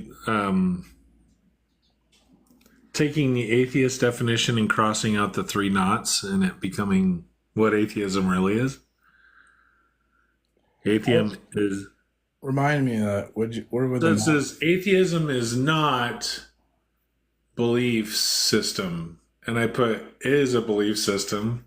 Atheism. Oh. And then I went on to say something like, it's just a rejection of religious system that has no evidence, and then I cross out the no and has evidence. So they're basically rejecting this large, copious amount of evidence. And I said, exposing true atheism, because I just took their definition, and I was sitting there going, how can I twist this around to like expose them? And I was like, seriously, I've been asking God to help me with it. I was like, do I jumble it up? No, I just cross out the 3 no's, and it's funny. It's like, got quite a reaction the other day. But anyway, I like it. Hey, how do I send you stuff? Because I have Discord. What's your name on Discord? Maybe I should go out of the app and find out. Hold on, let me see. Maybe DM me your name on Discord and I'll add you or something. My name is what? I was going to tell you my name. It is Tab Mitchell. Yeah. Let's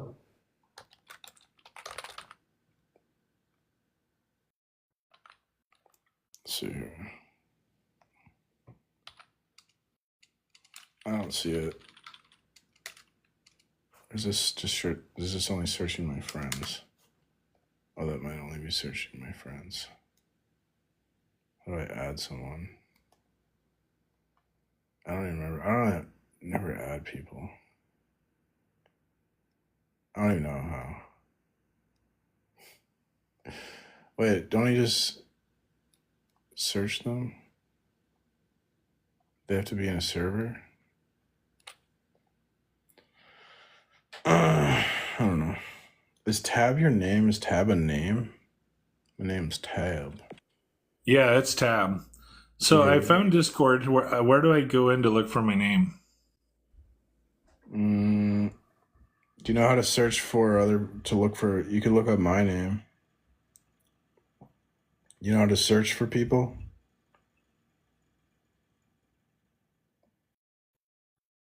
So I go in there and do what? Just search for Precept? I am Electric Bike Jesus. Oh, okay. Hold on. And no spaces, all one word. Electric Bike, BIKE, Jesus. So let's see what's this saying here. Do you even want to read this, man? This paper is kind of intense, though.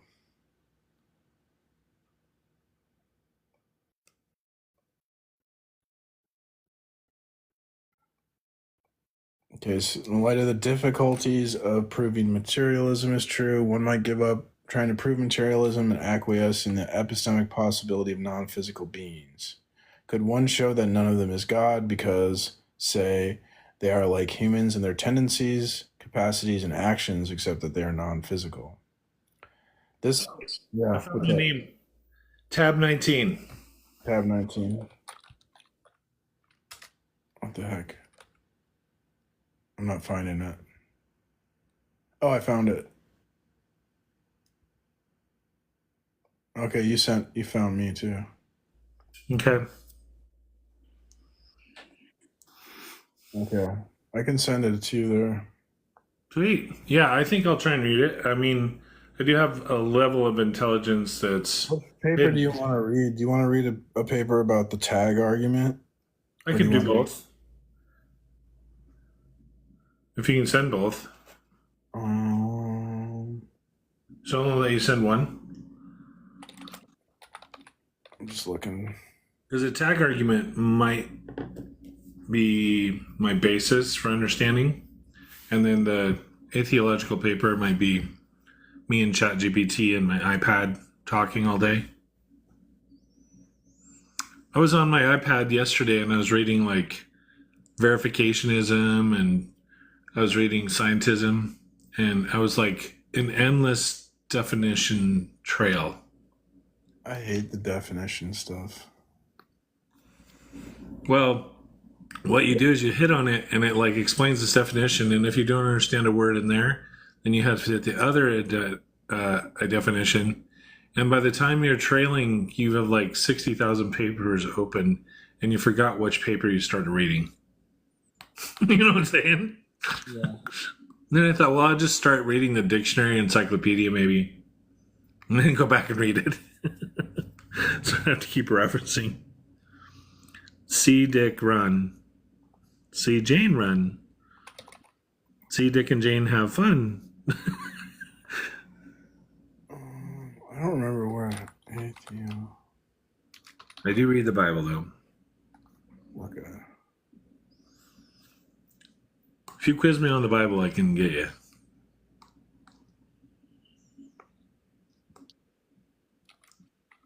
Yeah, you're probably better at the Bible than I am. I need to work on that. I've just been like, I don't know, I like to debate, so I focus on apologetics more than theology. So I'm going to ask you a question because I'm going to play the ignorance card here. But like when they ask for evidence, I don't think they're catching on what you mean that you have evidence. Because when they say you did not display any evidence, the Bible didn't say evidence.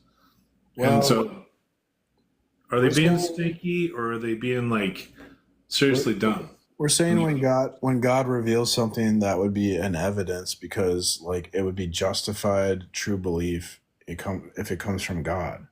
And then they want to deny that there can be knowledge from God, and then we go, well, okay, but the problem is if you deny that there's knowledge from God, then you couldn't make sense of anything. So like it'd be a contradiction. Okay. But then they go, well, I don't care, and I'll just believe whatever I want to be true. You're a jerk. Well, that was the funny part when he said he was denying he was living in the Matrix. Like the guy that was two people before you know, he was saying... He agreed that there's no way he can know, and then he just goes, well, I just don't live in the Matrix, based on what? But they said, by my experiences. Well, if you look at Leo, or whatever his name is, I forget. Yeah. He says he was taking the red pill, and he was experiencing the physical world, but it wasn't. Mm-hmm. And when he took the blue pill, was it the blue pill? Because that's kind of funny. Yeah, the red pill is the Bible, and the blue pill is like atheism. Okay. That's funny. Yeah, so to get to only Christians can be in reality because only Christians have the red pill to escape the Matrix. Any non-Christian gets stuck in the Matrix. That's kind of like the dumbed down version of tag. Yeah, I like that because I remember I didn't watch the whole thing because I thought it was freaky, but like I did like remember when it first came out, it was like a big thing. Yeah, and I like the way you're illustrating it because then I want to go watch it again now. You know what I mean? Mm-hmm. It's even though it's a movie and it's a fiction, it poses a real life philosophical problem. Mm-hmm. So the problem of like hard solipsism that we don't know what reality is. We could be in a matrix. That's not like fake. That's real. Like science can't tell us that reality is real.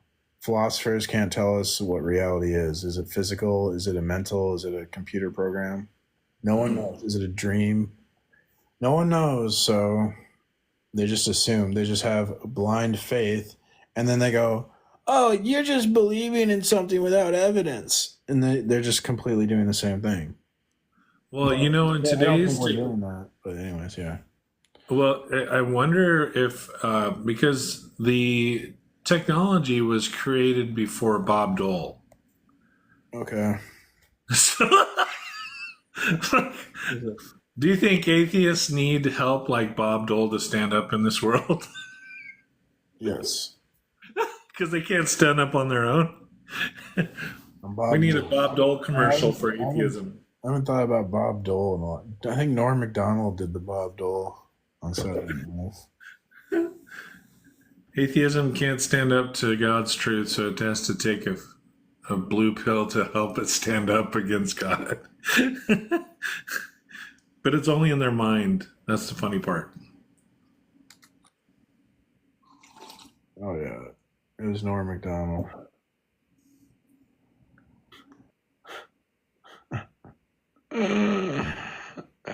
All right, so in light of the difficulties of trying to prove materialism, they might say there's non-physical beings, but none of are God. Could one show that none of them is God because, say, they are like human in their tendencies, capacities, and actions, except they are non-physical? This will not be a matter of purely philosophical analysis. One is forced to quasi-empirical considerations. Normally, when we are concerned with the falsity of some proposition, we inspect the relevant portions of the world. Of course, this has its problems since we cannot observe and analyze everything, and it is the nature of some things to be mysterious. For example, the Loch Ness Monster and the abominable snowman, if they exist. Most religions are correct in their claims that God is not open to spectators. One whom is anti or non-religious may not find all there is to find. Those who diligently seek God are rewarded. Direct inspection on these matters is difficult for the diligent, and more so for certain sorts of skeptics. Let us waive the difficulties here and see the requirements of this defense. To the extent, and he's talking about saying that, okay, we'll say that materialism is false, but none of the non-physical entities are God. That's this atheist argument we're trying to defend. So to the extent direct inspection is possible, it will involve some combination of the observation of the behavior and testimony of the non-physical beings and others who have directly observed the behavior and testimony of these beings. Deciding what to make of this evidence will be parallel to what the theist does when evaluating putative religious experience and revelation. Did you want to say something? No, I mean, somebody's being gifted, so I think you were being gifted by Pharaoh. Thanks for the gift. Pharaoh, get something gift. Thanks. Arguments which show that religious experience and revelation ought to be discounted as less than sufficient or even good. Evidence for theism will also entail that this is deficient for the atheist's purposes. If this evidence is admitted for the atheist, it must be admitted with the same caveats for the theist. A defense of this weaker atheism requires concessions to the traditional believer who believes, at least in part, on the basis of the testimony of the Bible, acquiescences, and personal experience. It turns out that precisely the same type of evidence gathering theists often use is what the atheist needs to justify premises about the nature of non-physical beings. The sort of information obtainable from direct inspection would be what these beings do. When we observe behavior, what we can infer about the nature of the beings. Suppose we try to tell by observation whether some agent is omnipotent. From the fact that someone does not do something, one cannot infer they cannot. If they appear to try and do not, then we can infer that they cannot only on the condition that we know that they actually tried.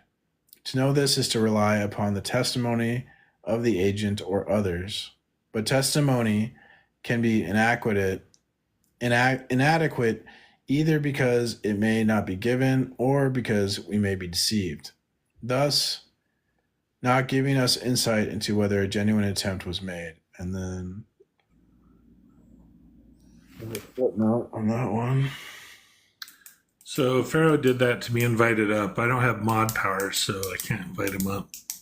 It says if we are intentionally deceived by the agent, then we have some evidence that the person is not God.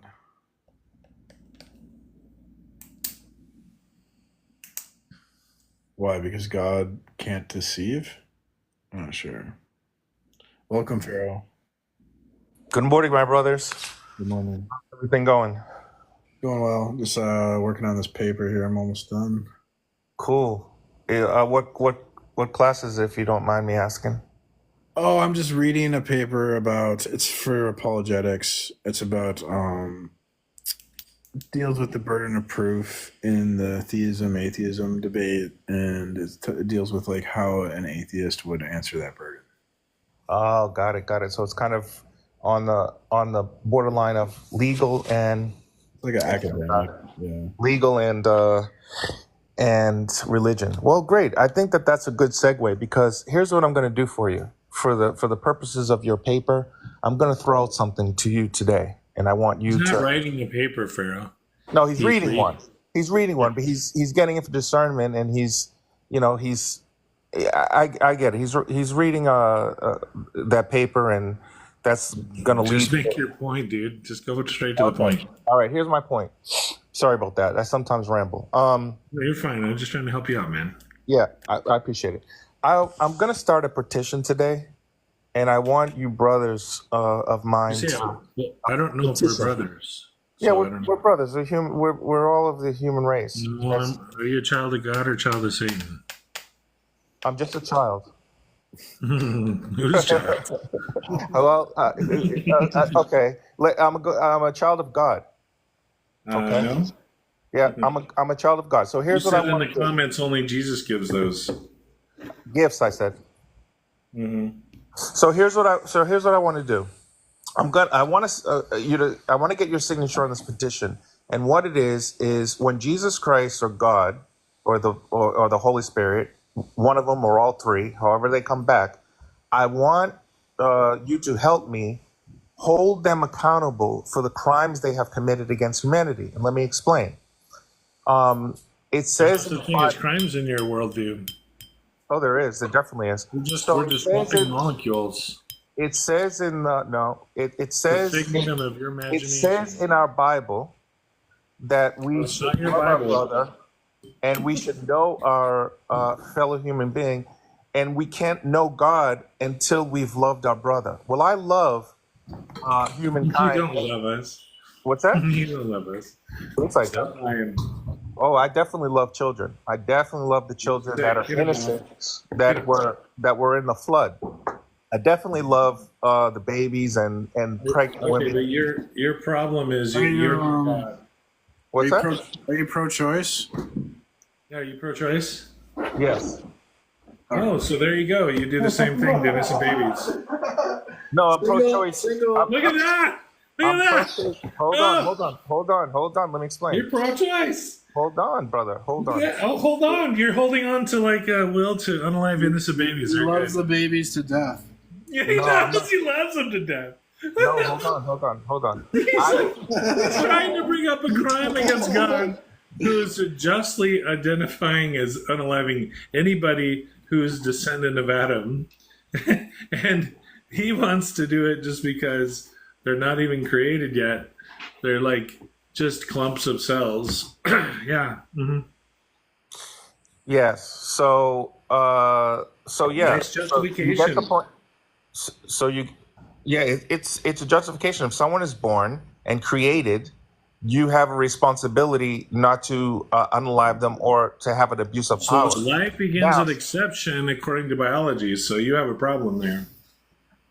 Life begins in conception according to biology. So when a baby is conceived, which means so you want to analyze them just according like to your biology. According to biology, it's not a conception. According to the Catholic, according to Christians, it's a conception. According to the worldview, to your legal paperwork, it would be when the baby is born. Now, if a baby is wait, where are you getting all your information? How do you know you're not just not a figment of your imagination? Because I know the legal debate related to abortion. No. How do you know this is not just a figment? What do you mean? Because I can Well, go to I can tag go to here, the I can go to the tag is law. presented I here can as go an to the option of state. what I can reality go to is. the state of Georgia. Hold I on, can go to the state of hold Georgia on. website I'm going to and refer this over determine to Precept. what's that, Precept, let's see if this guy's in touch with the blue pill or the red pill. Blue bro. pill. I can go to the state of Georgia website and look up to see if there's Where can do be you a get your crime information committed. from? How do you know that's just not made up? It's just written by man. What the Yeah, Georgia it's just Georgia written down by Supreme Court man. You law? can't trust man. I So don't where's need your to absolute trust man. authority that I don't that's need to. real? I don't need to trust. That's the purpose. I can read Yeah, it for you do. myself. No, I don't Yeah, you need do. to You trust don't it. have any ultimate authority. In a legal courtroom, No, that's just man making up cultural rules. okay, you can make up So they, cultural rules. yeah, you're right. You're allowed I to do could be, that. but I'm not. I'm in a revelatory world that God tells me what is and what it cannot be. A God that unalived humans, Oh, that so you're said, "Thou just shalt not." That using his said, own. Where did you get the reason that it's okay to unalive babies if it's not from God? what babies were unalived? It's not. It's never okay to unalive babies. Are you sure? Yes. Where did you get that information? What do you mean? Where did I get it? I didn't get it from God. What authority? Oh, well, He you sure said he's did. pro. He No, I said got he's it from living. pro-choice, so he's I got. contradicting himself. I got it. I got Yeah, it he's from. very contradictory, isn't he? You think? You think I'm contradictory because I would agree that I got it from God? You think I got it from God? No, God you're God says, contradictory because you're criticizing the flood or criticizing when they dashed the I'm babies not against the rocks criticizing. in the Criticizing. Bible. I'm not So you're criticizing. I'm actually charging. you're actually trying to build a petition against God Exactly. I'm because trying he to build does a these legal things. case, brother. That doesn't require criticism. So Building a legal where are you case getting just information that it's okay to say it's not okay to unlay babies? Where'd you get that information? And whose I told authority? you, Did you get that it's from the your law. mom? It's the Did law. you get that? It's That's Georgia just made state up law. laws or cultural laws. Different It's cultures have said it's no, it's okay. not a So culture. It's a Georgia state yeah, but that's in enforced Georgia law. State. What about the Columbia of or Africa? Is it okay to I do it don't there? And they eat their babies there. So is it okay? I don't live in Africa. I don't live in the country that you're Yeah, talking but about. what is you? I don't So think. your law is not Let universal. me answer. Let me answer. No, laws are not So it's okay. universal. So it's Why so would why a are law you be putting it universal? on? Why are you forcing your religion on America? I'm not forcing my religion on America. Come on, You asked dude. me where I got the information from. Come on. Okay, Where's your and ultimate authority that it comes from that there's a universal truth that it's not okay to unlay babies? I never said it was a universal truth. All I'm saying is that But for me, why are you bringing it against God who is in I'm control of telling everything? you, I'm telling you, Why there's are you in petitioning a Georgia. God that You, is one who determines all that can and cannot be? you just keep saying why, and you're not answering me. Letting me You're not answer. answering the question. Where did you get your authority to say do you want to make this petition against God who created everything? So why are you doing this? I'm getting it from So does God Georgia. exist in Georgia You're not only? letting me answer, brother. You're not letting me Does answer. God I just exist put a in Georgia microphone. Go only? ahead. No, it's a good question. Why would you take something that's written in Georgia Hold on, and say brother. I'm going to Hold hold on. it accountable to Hold God who on. exists outside of Hold Georgia? on. Hold on. Did I say I'm the only one that's Let him going to talk. enforce it? No. Anyone that if they live in the Congo and they want to sign the petition and they have their Congonian law that it is not right for a god to unalive a baby or unalive a pregnant woman Do you because know why it's okay for God without to due do it? process, then they would sign the petition. Do you know If they do you know why it's believed, okay for God to do it and not okay for you? you're God's attorney, go ahead, tell me why. I didn't say and for me. I didn't say anything about me. I Do didn't you know why unalive it's any not okay for children. you? I didn't unalive any children. Who are you, a man, to answer back to God? I'm a man. Why? So I'm not a does sheep. does the I'm not a potter? sheep. I'm not a Does the sheep. potter? I'm not a Does sheep. the clay Like your say to Bible the tries to tell me. potter, "Why did you make me this way?" I'm not a sheep. Do you know who John? Clay. Let me tell you. It's a good question. Say to the Do clay you know here, who John Clacy? Do you know "Why who did you John? clay me this way?" Okay. Come on, I'll dude. tell you why. I'll tell you So why. understand Because your 1-to-1 ratio. It doesn't exist. You're making yourself equal to God. No, I'm not making myself equal to God. What I'm Yeah, making you are. myself. You're saying No, I have the I'm right. not. He does Hold not have the on. right over his own clay to make some for honorable use and some for destruction. You gotta let him No, talk a little more. we're not clay. We're not sheep. Yes, we John are. Wayne, let me speak like the Jesus host said. Let me is the speak like the one no, who no. formed us That's out in of your head. dirt and breathed life into us. How That's in much your is that head. not clay? That's in your head. John Wayne. Well, why is that in my head? Are you just making an assertion? You're just making that up. You John just Wayne. made an assertion, so prove my theory is wrong. How do you know you're not It's not in clay? your head. It's not in your head. No, because God has revealed it to us. It revealed in His your head. divine revelation is the divine attributes have been clearly seen so that you're without excuse. Clearly seen. You think because you add clearly that it makes it more credible? It's been You got clearly his seen. divine It's been seen by attributes are in nobody. divine in creation. His Okay. divine nature, His his divine invisible nature. powers have been clearly seen to you. You're without excuse. And your conscience, when you're doing good, defends you when you're doing what God requires of you. And then when you're guilty and it accuses you because you're not doing it. And then not only that, but that which can be made known about God has been given to you through divine revelation because he himself made it known to you. Revelation. And not only that, the pages of the Bible, on top of all that, reveal himself to you. Bro. So where is your petition coming from? Your authority that you're going to, and where are you going to put your petition to if it's not God? So do you think God's going to, let's say everybody signed your petition, are you going to give your petition to God directly? Okay. Now And say, change your mind? I mean, you're silly. Yeah, you gotta let him talk. I'm silly. You've asked me a lot of questions. Can you just mute and give me 2 minutes or a minute and a half to respond? Okay, great. Those are great questions. The first thing is I'm not a clump of clay. Okay, I was created by my parents. I was born. John Wayne Casey was also created by his father. He's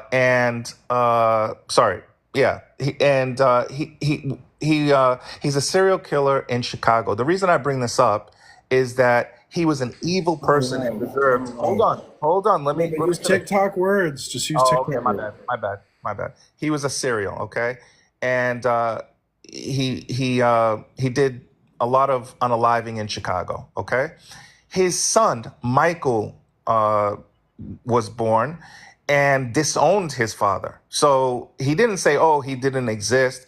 He's seen that he did evil things, and he recognized that he was born from him, but disowned him. Why? Because he didn't agree with the abuse that his father did. If his father had unalived him, his mother, his brother, and others should also disown this evil father. That's number one. Number two, the reason I'm getting it is because we do have human law, okay? And if you sign the petition, it's related to what your law is in your state or what you go by. As far as who I would give it to, whatever country he comes back to, whether he comes back to Jerusalem, the Mount Olives, or wherever, is where the petition will be waiting in whatever form. If he comes back as the Holy Spirit, we'll give it to him in the Holy Spirit form. If he comes back as a human, we'll give it to him as a human. If he comes back as God himself, we'll give it to him and let him know that the crimes that he did against humanity, okay, this isn't denial of his existence. This is saying you're going to be held accountable for what you did. Okay, but you're saying that like God isn't the authority. So like, by what authority do you say that God's not the authority? We're saying by man's law, by man's authority. Okay, we're made in the image of God, and we have the capacity to create laws and to hold people accountable. And if he comes back as a human being that can read a piece of paper, or a spirit form that can read a piece of paper, and we can hold them accountable, we need to do it for the sake of saying. The problem is, this is crazy, right? To think that like we can hold God accountable as humans. That's. Do you understand? That's like megalomania. Yeah, he is crazy. Yeah, you already crucified him underneath man's law. No, so you can't crucify him again. Why? This is like too goofy. So yeah, this is nuts. Welcome, Vixen. Oh no, he went down. Oh. It's okay. I think it's interesting when people make certain claims and then they don't, like, especially when he talked about how God was unaliving babies, right? But at the same time, like, why did the flood happen? Like, what were people doing to babies prior to the flood? Exactly. Their every intent was evil. Right. And then on top of it, how long did it take Noah to build the ark? Like, how long do you think he was talking about? 20 years. I think they said it was 100. 100 to 120, because the flood happened when he was like 620 or something like that. These people, no matter what God does, so the reason for the flood was for him to stop evil, right? So basically, he was trying to protect the harm of children. And when he does that, they complain. And then if he doesn't stop evil, they complain. So it's literally whatever God does, they complain. Yeah. Well, this individual said, so the solution of unaliving kids is to unalive kids. Like, you have to imagine, like, generation after generation, how many children, you know, would have It's been called generational trauma, right? That's a real thing. They're ignoring generational trauma. So this doesn't go away. You have to literally, like, wipe out the culture and the society to get rid of it. Correct. Yeah, because they'll continue to copy it.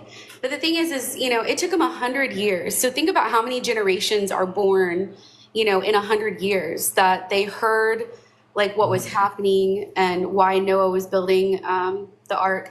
I think, and now you guys can tell me if I'm wrong, but from what I understand, had there ever been rain prior to the building of the ark? No, so what it was is that there's I've done a kind of Bible study on this. So you have the Tigris, the Euphrates, and the 4 rivers right out of the Garden of Eden flowing, okay? And then basically there was a canopy above this. And then when the water gates broke open from beneath the earth. Right. And I should state before this, it was like a tropical forest, essentially. You had, like, everything dew related would, like, flow down on the ground. So it's never really rain like there is now. But when the floodgates opened, that caused volcanic ash and all that stuff to break open.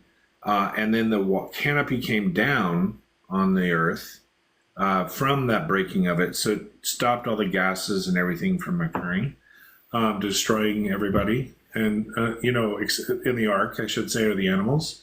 So they were protected with the ark, and then God closed the door and held it shut so that they would not be let loose into the waters as well. And he brought 2 kinds of every animal and 7 kinds of every unclean or clean animal. I can't remember which. Right. But yeah, you're right. The thing is too is, you know, whenever he told Noah to go onto the boat and his family, the door still wasn't shut. Like, it was still open. I think, was it 7 days that the boat and the door was still open for people to change their mind, and it was God who closed it after a week. So it's like he gave every opportunity for people to change their ways.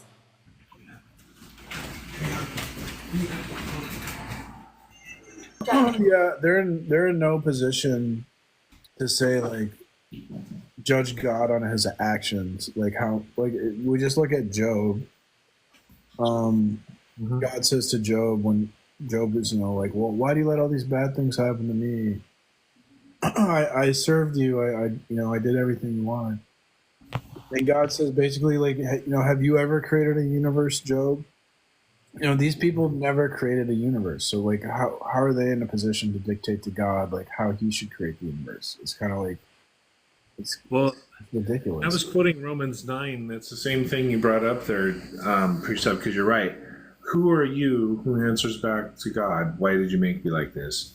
When he's talking about the choosing of Jacob over Esau, or like people, it's relying upon God who calls, God who saves. And ultimately, and the point is, he doesn't want to admit that every man after Adam was destined for death.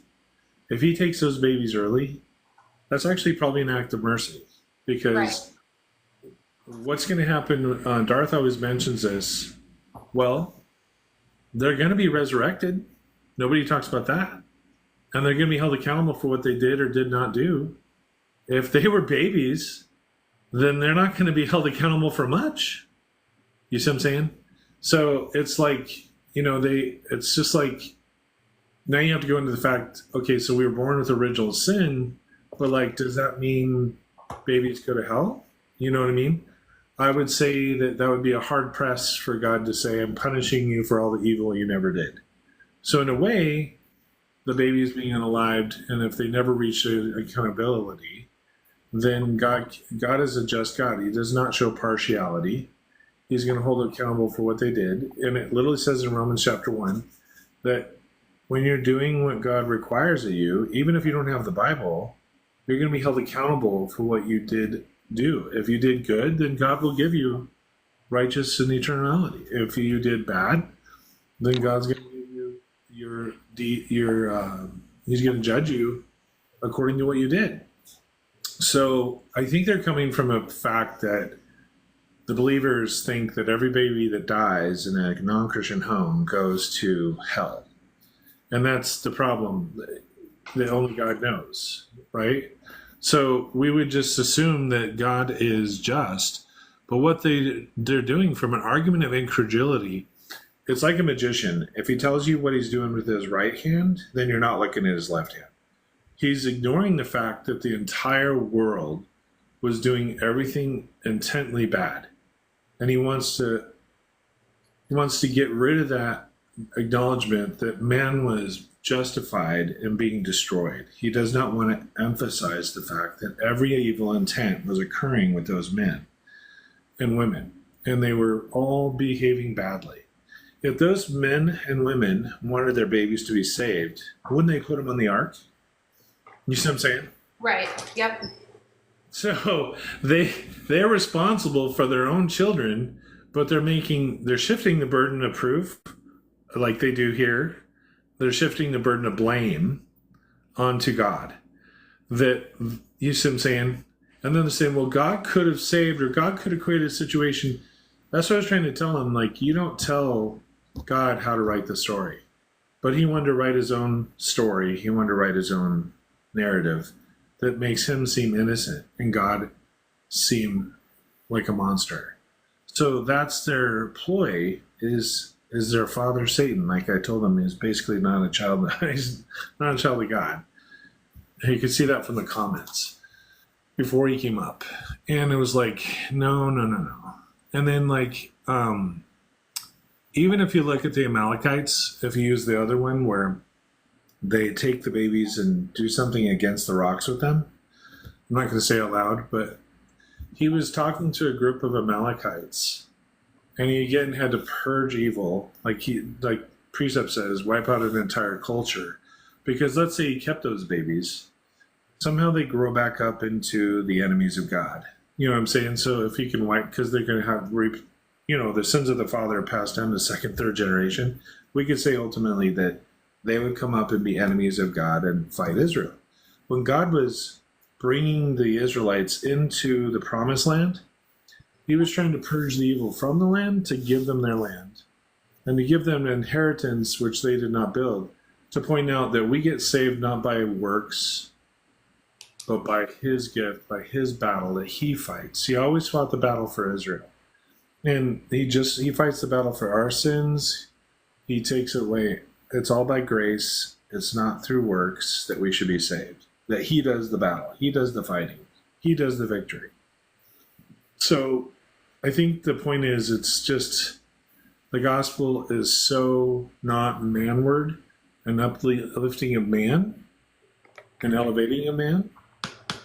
You see how he wanted to elevate his petition above God? Well, I mean, we even found that in the Tower of Babel, because they said that they were going to erect this building in their name. It's always been about pride and ego, like what you're saying. It's always been about trying to put ourselves above God. Yeah, and salvation is never arrived from your works. Right. It's based on God who calls, God who chooses, God who brings you out of that sin, so that God gets the glory. And Jesus' name is lifted above all names.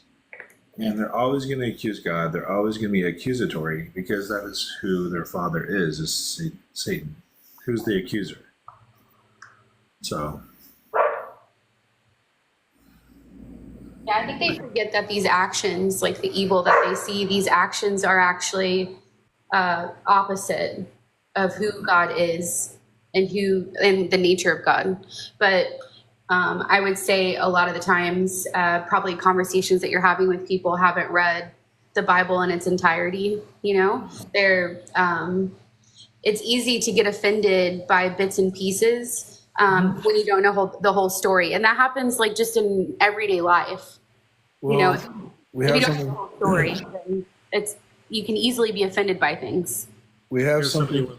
We have something like called confirmation bias, right? And I think a lot of these people, like, they don't want God to be true, and so when they read the Bible, they'll look and cherry pick things that sort of like to attack the character of God and say, "Oh, look, God did this, and God did that, and like, isn't God a jerk?" and all this. And it just has to do with their bias. And so that's what I try to do with my live streams, is to be like, look, I have this bias towards God, and you have this bias against God, and let's like examine like my bias, and let's examine your bias and see which one, like, I guess, can accurately is consistent with like what we observe in the world, I guess is what I'm saying. Like, whose bias is correct.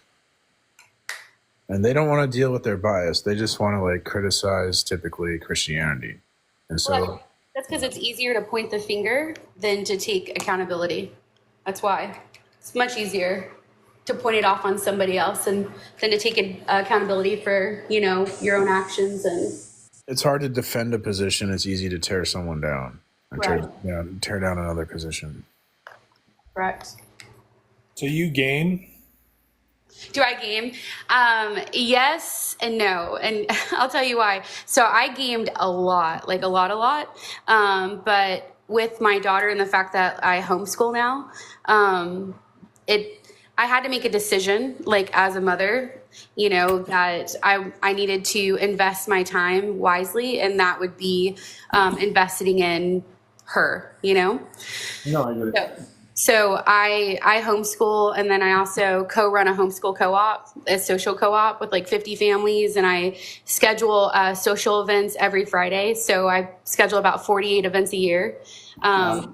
And so I stay pretty busy. I mean, it doesn't mean that I can't game at like 8 o'clock at night, but then I look at the clock and it's like 1 o'clock in the morning, and I'm exhausted the next day, and that's not fair to, her or anybody else. So I haven't gamed much now, but I used to game a lot.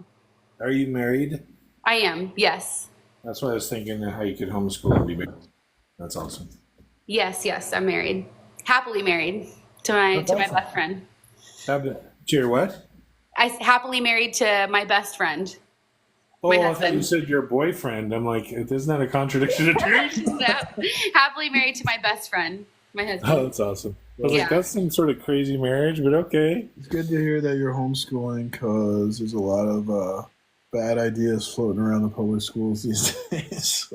Well, it is crazy. It's unfortunate. Like, the state I live in, I think, is like 48th in education, and I'm like, I know. I mean, and don't get me wrong, like, I know a lot of people have their ideas about homeschool, and I always say that a child is as social as their parent, so like, if you get out and socialize, your child will definitely be socialized. But I knew I was capable of homeschooling her. So I've heard that like universities or employers actually kind of look for homeschool people. They do.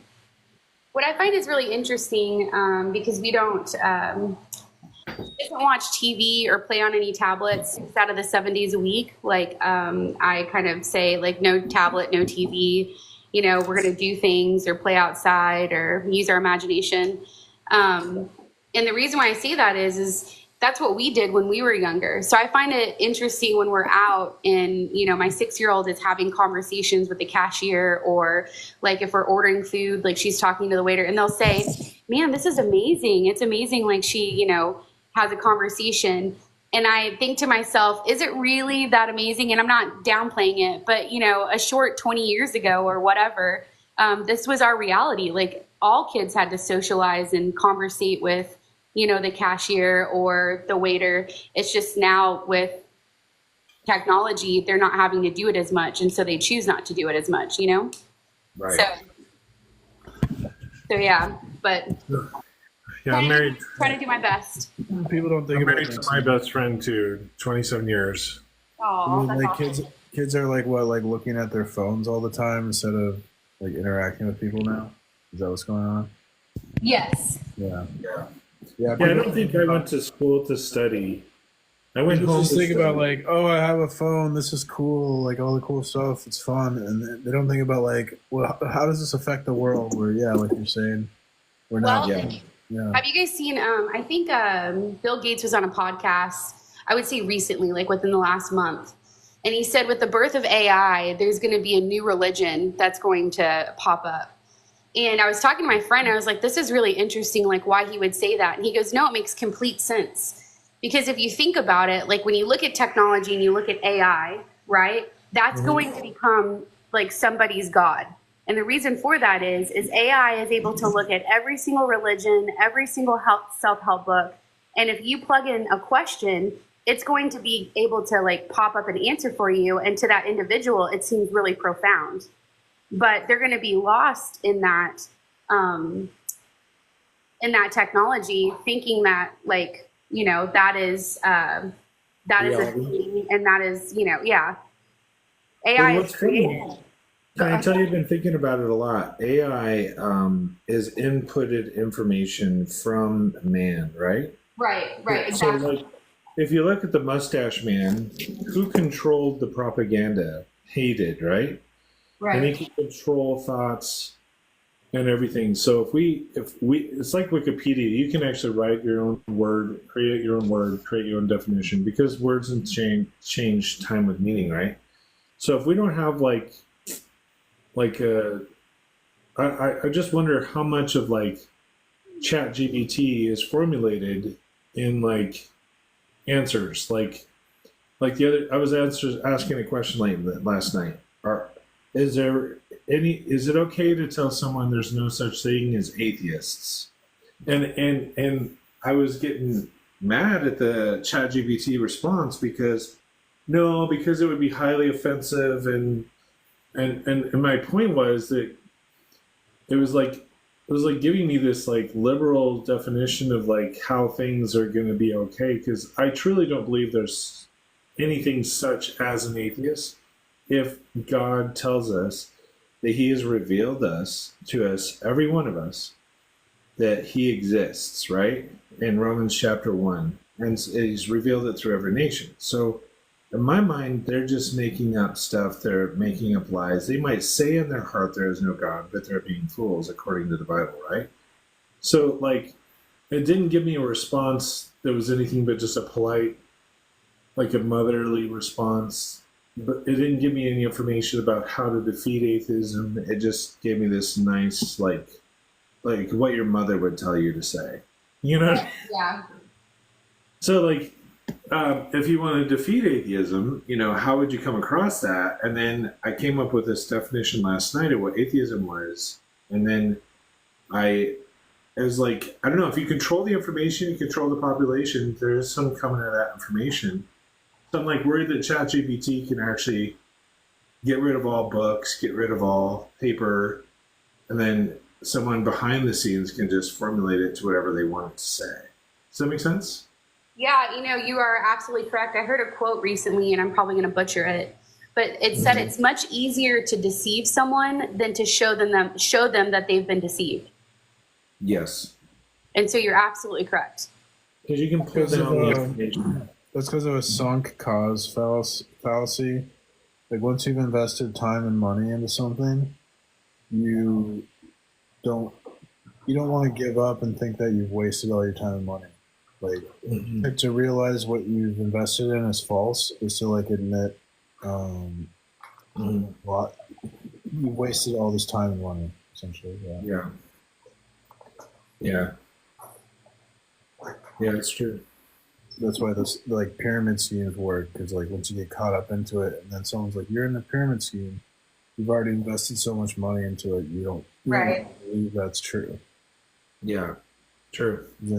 It's like admitting you lost all this money, basically. Yeah.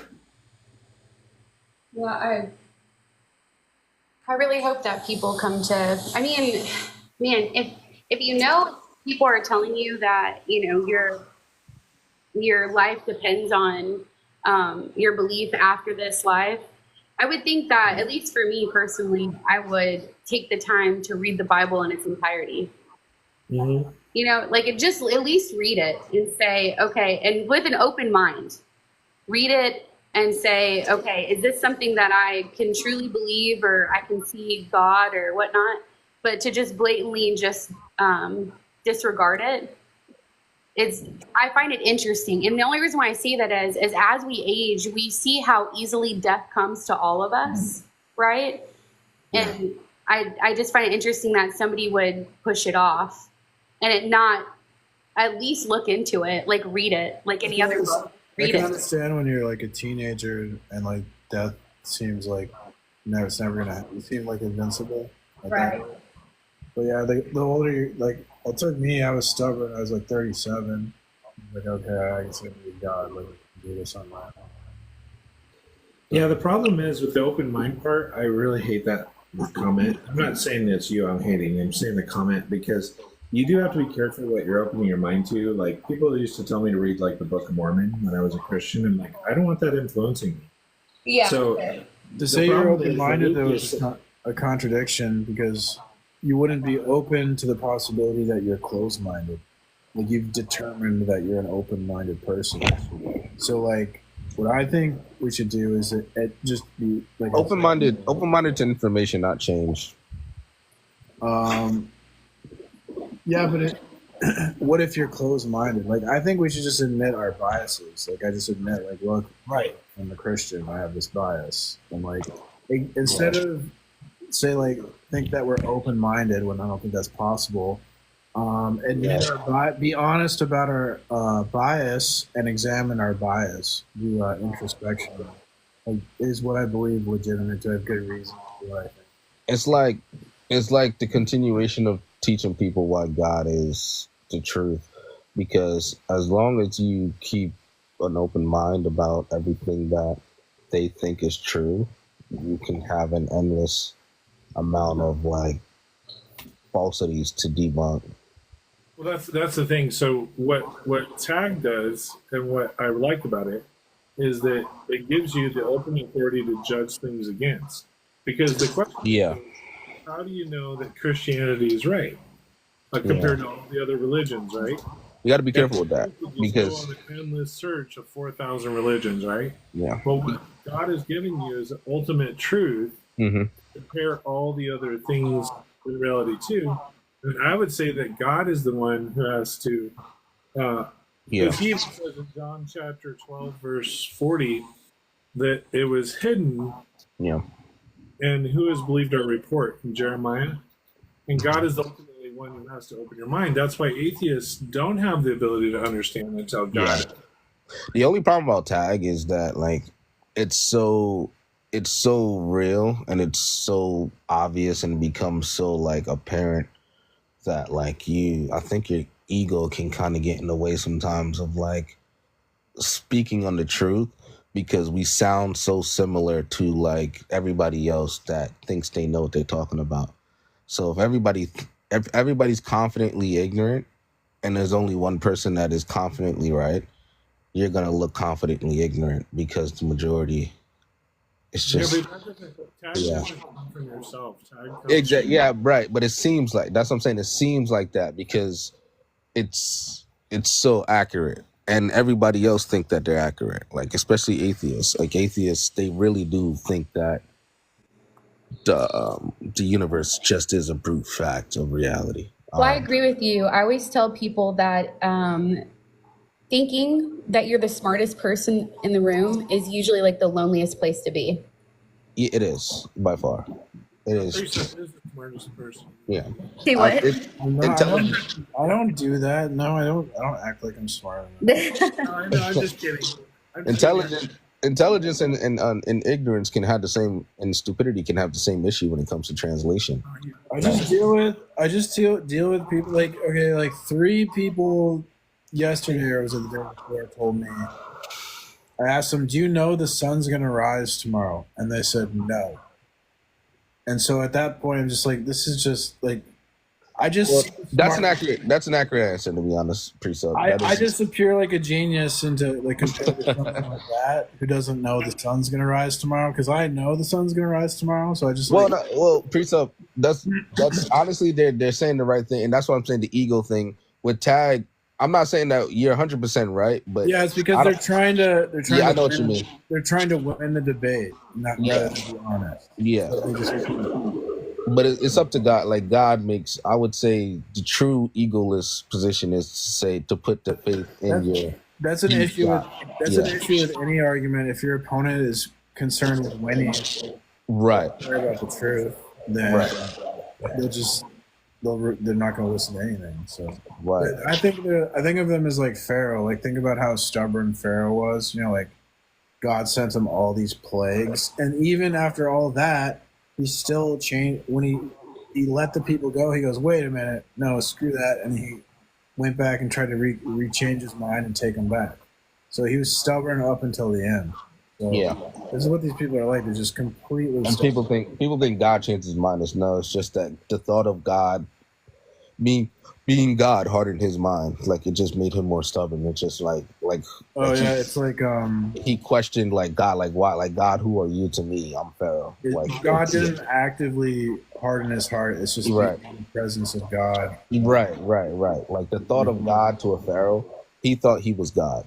So he kept getting like it compounded his anger about like a God challenging him when he has obviously, remember, he has all those like what is, I don't fucking know the word, magicians and all that magical shit.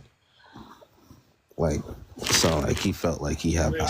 Secret arts they can try. People that practice like divination and all that stuff in the Yeah, Bible. he had all those witchcraft people and shit. So he felt like he was in the same stratosphere as a god. He was deceived. Right, he was deceived. So the sorcerers, yeah, that's it. He was deceived and he lost his son over it. Yeah, exactly. Well, they even after that, which he finally let him go. It's amazing. After the 10 plagues, the 11th plague was them getting crushed at Jordan. You know what I mean? Like, so we count 10 plagues, but we still have to remember that he still went after God after losing his son and God's people, and he wasn't going to let him go worship. And chased after with Pharaoh's armies, and then God even held him back with a fire there, and it was like revenge time, and he still didn't understand he'd be ultimately destroyed. Right. Yeah. I got a question about hell. How do you guys feel about hell? Like eternal, like I have a real issue with that one. That's one I do like talk to God about, because I know it's easy to say like, like, I mean, that's your problem to deal with. You're going to hell and burn. Like, so my parents are both there. Okay, so I would tell you this, because as a 14-year-old Christian, a 52-year-old Christian, this is a hard thing for me, because I tried to preach them into heaven for 36 or 38 years, or 36, because I think they died when I was 50. But basically, 9 months apart even. So let me ask you a question. Yeah. Do you think that hell has caused them to change their mind? Do I think? Of course I would think. That's what I'm saying. Like, yeah. No. Because they're not born again. Jesus says, unless they enter the kingdom of heaven, you cannot enter the kingdom of heaven unless they're born again. No, So I they're don't not. think anybody. I don't think anybody burning would not change their mind. That's not. I don't. That's not. I even think that's logically possible. You got to have the will of only God. I mean, not even like you can't. You can't be burned for 100 million years and be like, I still enjoy this. Like, give me more. No. You don't understand. Yeah. Not that they don't enjoy being punished. They will eventually say Jesus is Lord. We know that. Yeah, of course. But what they're saying, what I'm saying is, my parents' character and sin nature is still there. When you're born again, you're new. You have a new creation. You have new life. Yeah. You are changed, and we're willing to obey God. There's no more sin in heaven. So if you brought a bunch of sinners up from hell that have just gotten sopping wet from all the fire, right? They've lived in, let's say, 1 million years from now. Do you think they're? That's still not like. Well, like I don't think you guys understand what torture is. Like to say casually, like there's nothing nobody could do on this planet that deserves 1 million years of torture. Hold on, just a second, dude. What I'm trying to explain is. Okay. Yeah. Okay, when I'm a new, let me use myself, because I don't know if you're a Christian or not, right? Yeah, I'm Christian. I'm Christian. Okay, but I'm just going to say I don't know. You may profess it, right? But I don't know for sure, right? So let me explain the difference between a Christian and a non-Christian is read out through 1 John chapter 10, right? Or chapter 3, verse 10. The child of God and the child of the devil are completely obvious, and the Christian no longer sins. Mm-hmm. Okay. And what I mean by sin, I'm not talking about the occasional mess up. I'm talking about like continually practicing sin. Okay? Like, okay, and the child of the devil is obvious because they continue to practice. So when you look at that, okay, and you take that nature and you want to stick it next to a holy God Yeah. that is fills all of heaven and all of earth, Yeah. that's never going to happen without that person changing. Yeah, exactly. So I believe in repent. I do believe in a universalism in a way of like hell not being like you can either get erased or reborn again into heaven. No, you don't become born again without Jesus Christ. Yeah, exactly. But there's a line in the book where he's talking about you're scared of hell. Be scared of the God that could come down to hell and erase you. Like that's. He says, "Do not fear God, or do not fear man who can." The Bible verse you're speaking of. Yeah. Do not fear man who can destroy just the body, but fear God who can destroy both body and soul. Yeah, exactly. Okay.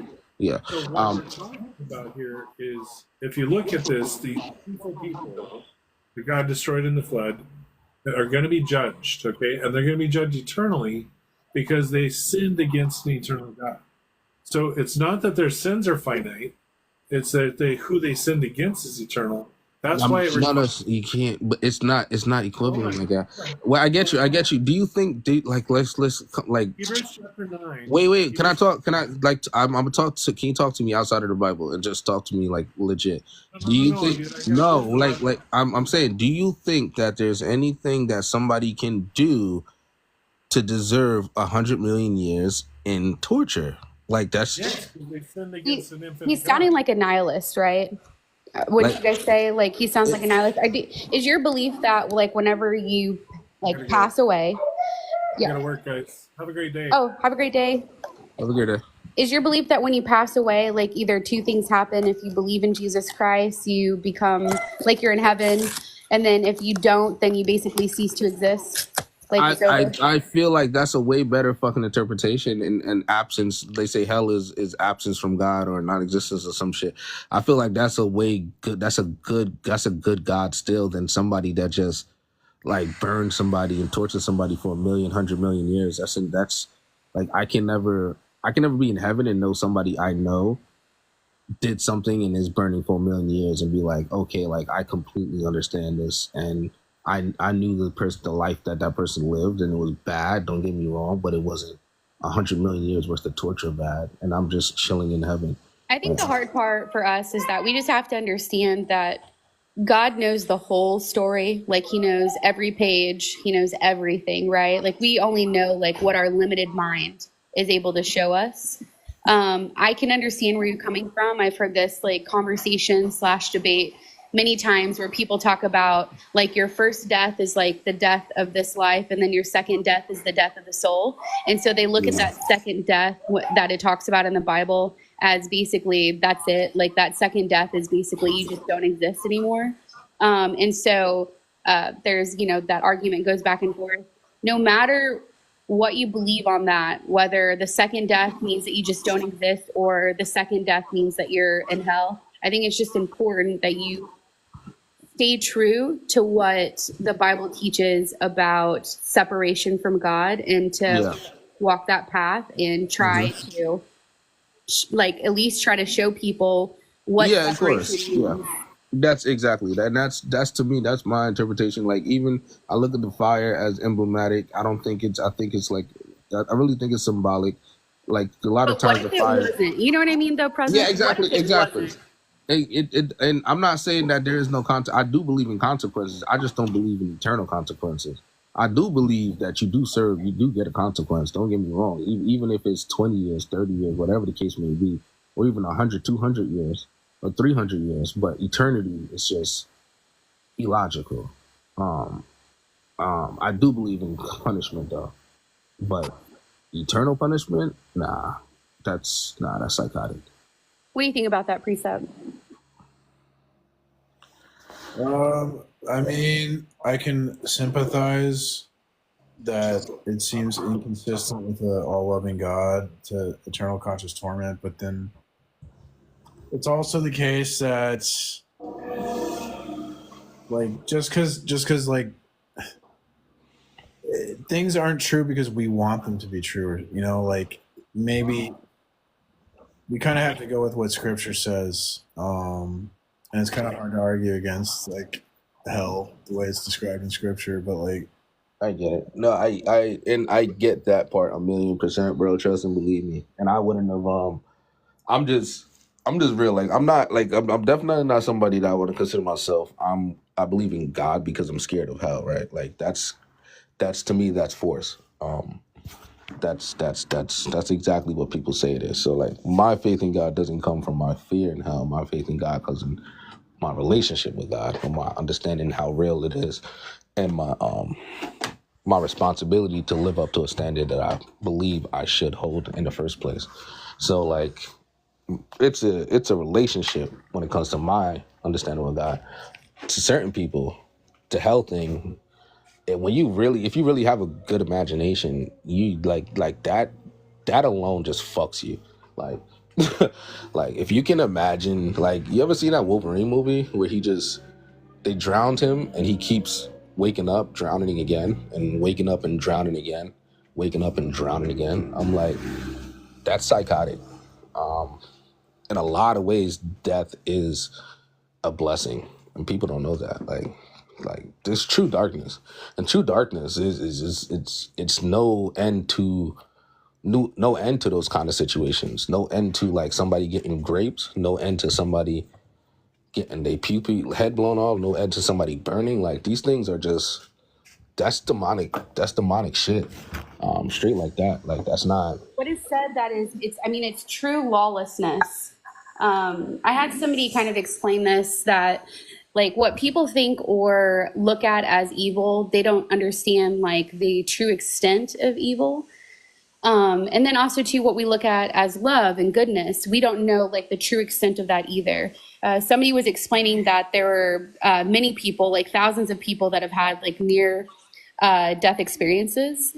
And in those experiences, a lot of them were similar, right? In regards to what they saw and what they felt, especially the ones that didn't have good experiences. Yeah. And they said what they experienced was like complete darkness, like you said, but also complete lawlessness, like nothing to protect you. Like you don't even have clothes, right? Like just nothing to protect you from like what is there. I heard. And so the reason why I tell you that is the way he explained it is he said, in this life, we're given so many chances. He said that evil, like what we perceive as evil, is actually muted compared to what true evil is. And then also too, like love and beauty and structure is also somewhat muted, right? And we're getting to experience both here. And so so I can understand like what you're trying to say is like what we're experiencing here is muted to the love and the beauty of who God is. Exactly. Or you're talking about God is truly real and God truly can do anything. That means God can truly, obviously, affect the amount of pain or torture or pleasure or whatever. Like he can, like if he like the settings, right? I look at it like I look at things in video game take. Like if he controls the settings of like feelings and emotions and all this other shit that goes into reality, like obviously he can just raise the settings up in ways of like. And lower certain settings. I just think that whatever settings that we're on right now is a little bit of both, right? When you make your decision, like you said, you probably raise the settings and how good you feel shit, and probably just lower that shit, and like really send you into some hyper depression type, like hell essentially. But it's all relevant to you as an individual. I still don't. I just personally don't see the infinite torture and the all loving thing coinciding with each other And I think he doesn't see it that way. I mean, the Christ. I look at the Christ as the offsetting for certain things like that. Like he knows that it can't pay that price, right? Humanity can't pay a price to an infinite God. Only a God can pay that price, right? Right. I feel like he paid that price.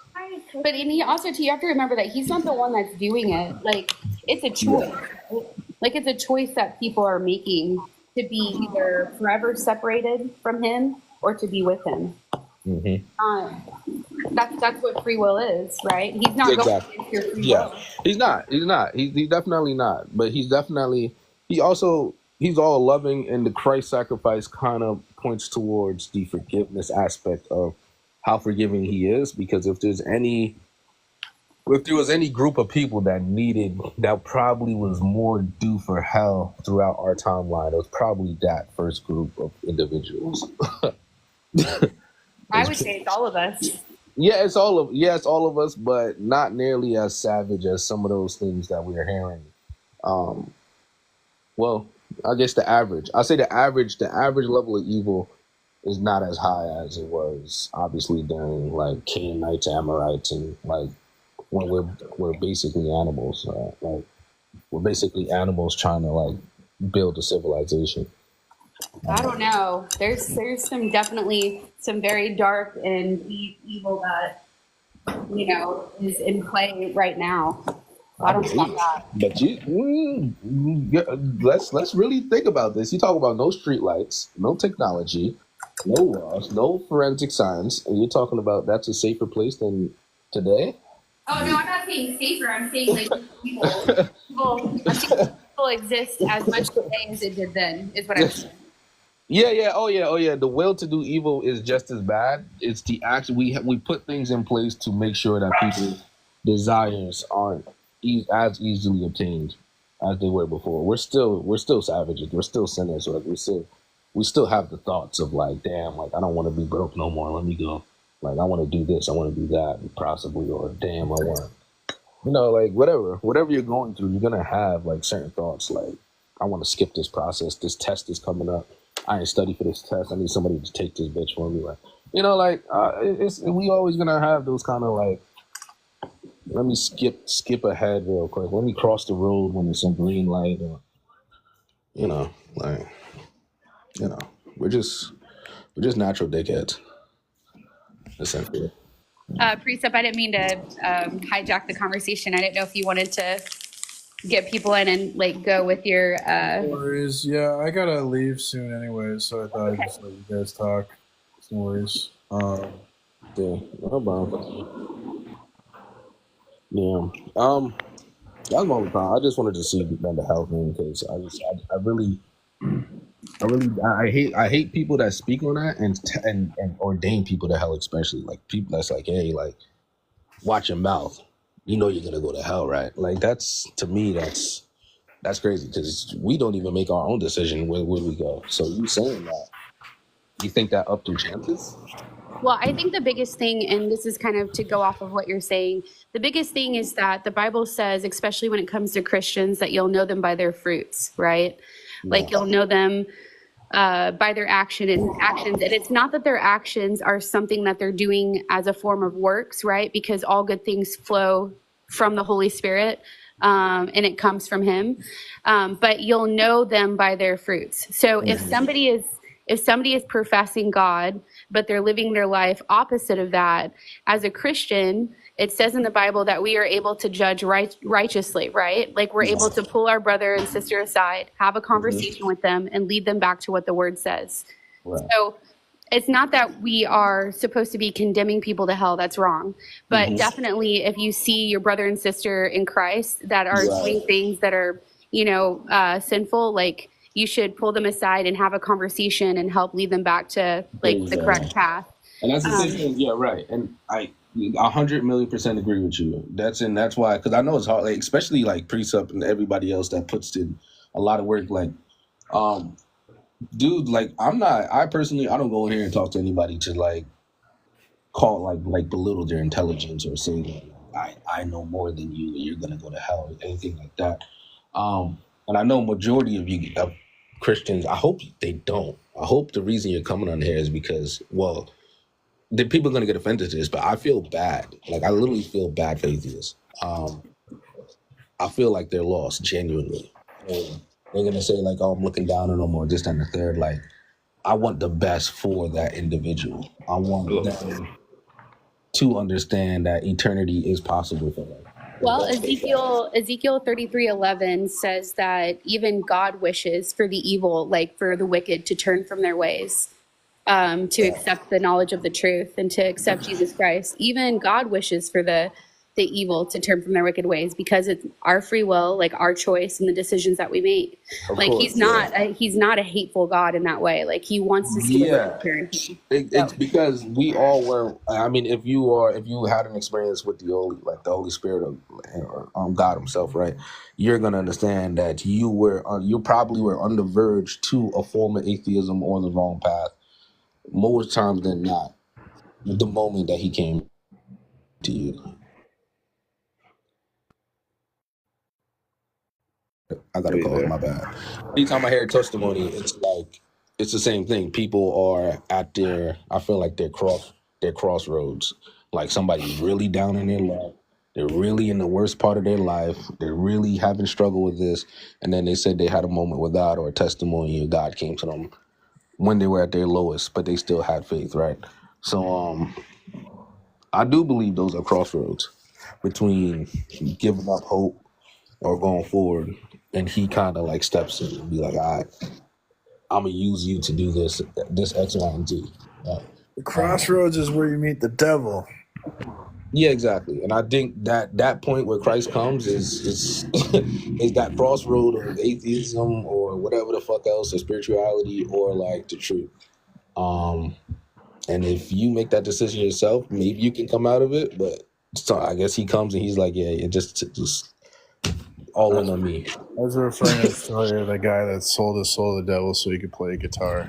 You like the devil at the crossroads.